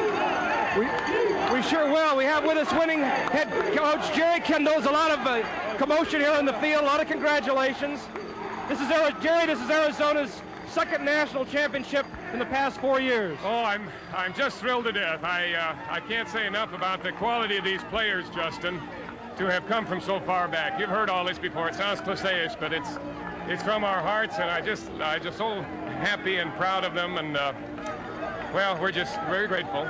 Congratulations, Coach. Thank you. Great comeback. Great battling team. It sure was. Thank you, Justin. You want to talk to Greg here? See if we can get him. Okay. Back Greg? up to Joe. Okay, we'll keep it up here. You're going to go, okay. All right, Irv Brown is standing by, and let's go down to him. Well, Joe, I got to hurry because Clark Chris wants to be with his teammates. To me, this was the guy who really made things go for the Wildcats in the field. Today, you had a couple of base knocks. Are you a happy man? I'm very happy. Tell you what, a dream came true for all of us, winning this national championship. We didn't know it at the beginning of the year. It was a long road, and we worked hard, and God, I'll tell you what, it's great being here, and we won it. And I don't know, tomorrow I'll finally realize that we actually won it. Well, you will come down a little tomorrow. Clark, let me ask you, tonight you're leading all the way, but it was really sticky a couple of ball games. You were down. Hey, you're down 8-3 against a good California ball club. What was the feeling in the dugout? Was it going to happen? Hey, listen, we've always come back this year. That's why we got here. We're the kind of team we used to slack off, and then in the middle innings, then towards the end of the game, we'd start coming back and we'd battle. And that's what happened with Cal. We weren't really scared because we played Cal that way all the time. And every game we played them, and we knew we'd come back. You're not excited, are you? Oh, God. I can't wait to wear my ring. God done. Clark, congratulations to you. I hope you get something in pro ball. I know you want to play. Joe, back up to you. All right, congratulations to Clark, and Justin Dato standing by with the great relief pitcher. Did the job twice for the Wildcats. Let's go to Justin. We're with Greg Barger, who did the job. Finished the game for the Wildcats. Greg, what are your feelings right now? I don't know. I'm so excited and so happy. I think I'm in shock. It hasn't really set in yet what's going on, but we started out really slow, and our team just gathered together. We fought back. We've made comebacks. And I'm just proud of them. Proud of all of us. At one time, you were in last place in the six-pack. Yeah, we were. You know, like I said, we had a slow start. We weren't hitting the ball. Pitching wasn't as good as it should have been, but we all gathered together. We stuck together. We fought back, and that's a winning team right there. Thank you, Greg. Now back up to Joe. Okay, there is Jerry Kindle being given a ride by some of his team.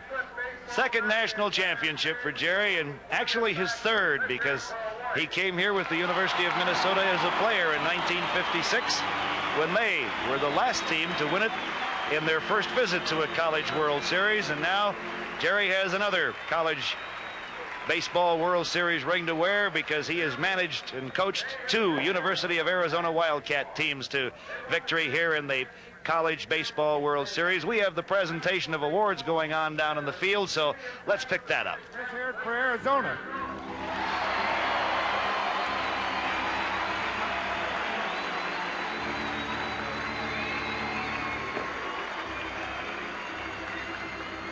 And now back to Jack Payne for introduction and for the presentation of the awards. Thank you, Mr. Deasing. I'd like to introduce Mr. Thomas Scott, the Vice President of Mutual of Omaha and Chairman of the Ticket Sales Committee for the College World Series. Mr. Scott. Mr. Sid Tawdy, President of Ford Signs and Service Club Participation Chairman. Dan Offenberger, Athletic Director representing the host school Creighton University and College World Series Tournament Director. Mr. Offenberger. Dick Bergquist, University of Massachusetts, Chairman of the Games Committee. Jim Dietz, baseball coach, San Diego State University, and member of the Games Committee. Jerry Barty, baseball coach, Creighton University, and member of our Games Committee. Mr. Jerry Miles, the NCAA Director of Events. Just a word quickly here. This is Jerry's first year in the saddle, and it's a tough ride. Jerry did a real fine job. You ran a fine tournament. Congratulations. It's always a pleasure to introduce our lovely queen, Joanne Sutton from the University of Nebraska at Omaha. Joanne Sutton. And our College World Series princess, Jill Esbeck from Dana College.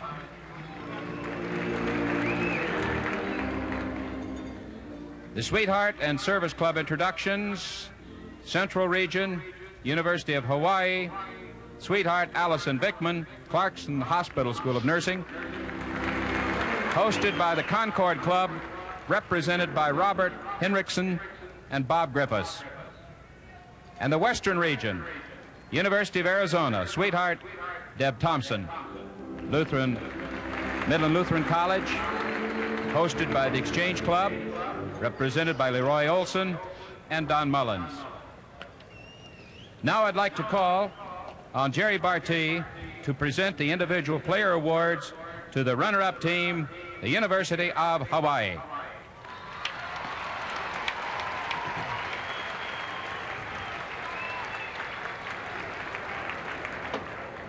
Hawaii, would you please come to receive your awards?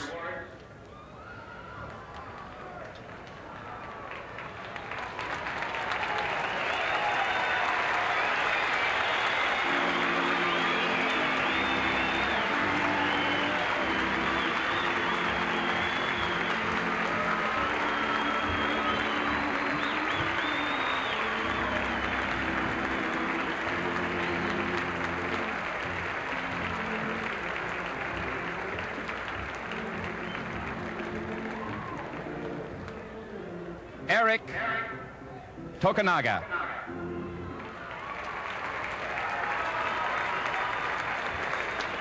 Kevin Williams.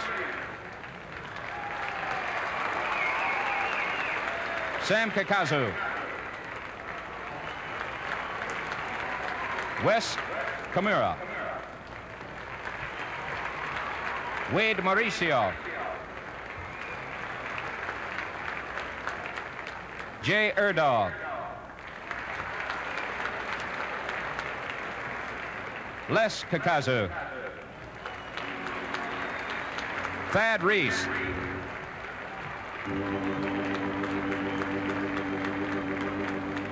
Chuck Krim. Joe Lono. Greg Oniati. Mark Almos. David Smith. Rick Bass.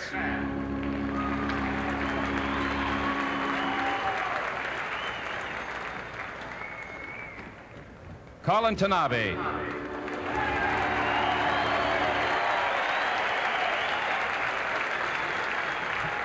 Howard Deshevsky.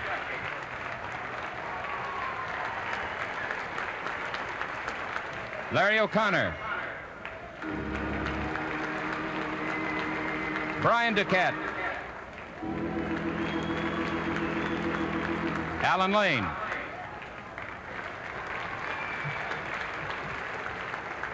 Scott Roberts. Glenn Silva. Kimo Perkins.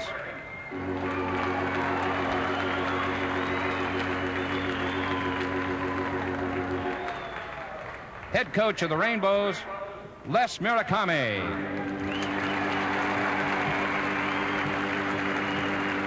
Assistant coach, Coupe Dernay.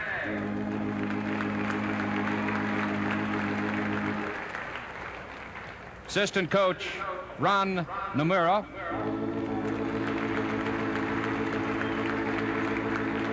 And assistant coach, Carl Furitani.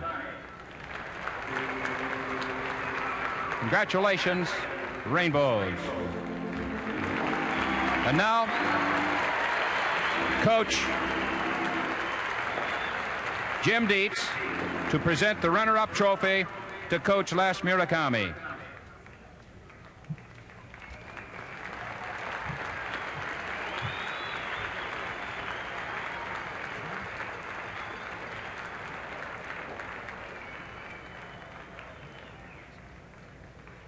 Now I'd like to call on Dick Berquist to present the individual player awards to the Arizona Championship team.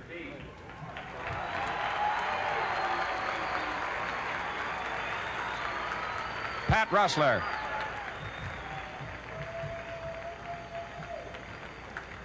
Ron Quick.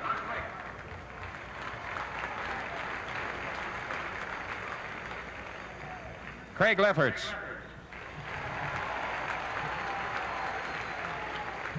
David Landreth.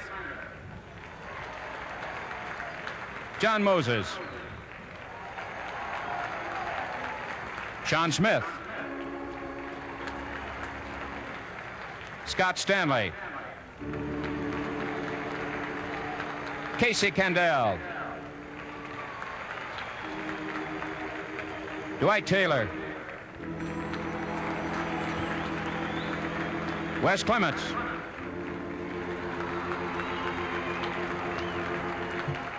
Don Hyman.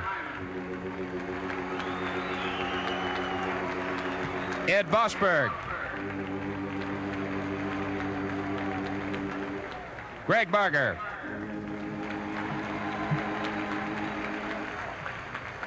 Clark Chris. Steve Miller.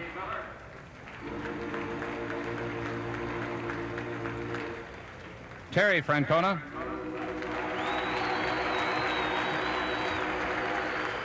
Alan Regier. Ron Sismondo. Jeff Morris. Tyler Lawton. Michael Flynn. Joe Kellner. Assistant coach Jerry Stitt. Manager Chuck Hoyak. Trainer Tony Merrick.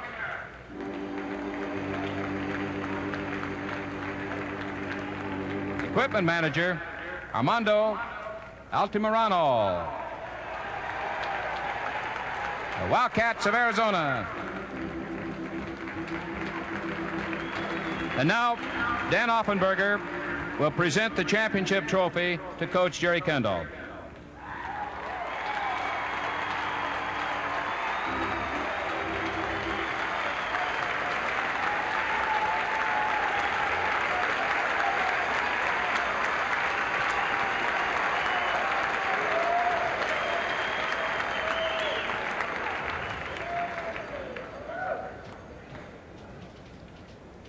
Now, ladies and gentlemen, this is the College World Series all-tournament team. Catcher, Tanabe of Hawaii.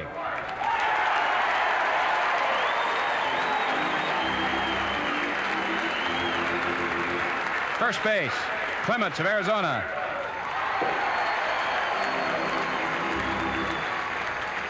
Second base, Hunhammer of Miami. Third base, Perkins, Hawaii.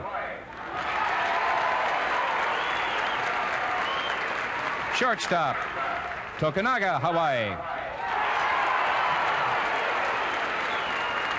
In the outfield, Francona of Arizona. Brackenridge of California. And Pachorik of Michigan. The designated hitter, Marufi of St. John's. The pitchers, Lefferts of Arizona. Barger of Arizona.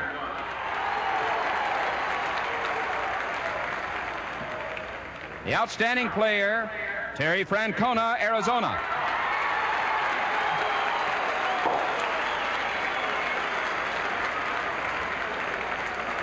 In the College World Series, Terry had in 6 games, 11 hits and 24 trips to the plate, a .458 batting average, scored 5 runs, 6 RBIs, 2 doubles, a triple, a home run, stole 3 bases. Well, they're running down some of the fantastic statistics on Terry Francona. We'll tell you that Arizona put the ball game away in the 4th inning when they scored 3 runs on 5 hits to take, at that time, a 4-1 lead, although Hawaii rallied for 2 runs in the 7th inning. Arizona had pumped another one up on the board in the 6th, and the 3rd run they scored in the 4th inning proved to be the winning run. The winning pitcher, as we told you earlier, was the starter Craig Lefferts, a save to Greg Barger in relief, a lost charge to David Smith of the Rainbows of Hawaii. So our congratulations go to the Wildcats of the University of Arizona and Coach Jerry Kindle, and of course to the Rainbows of the University of Hawaii.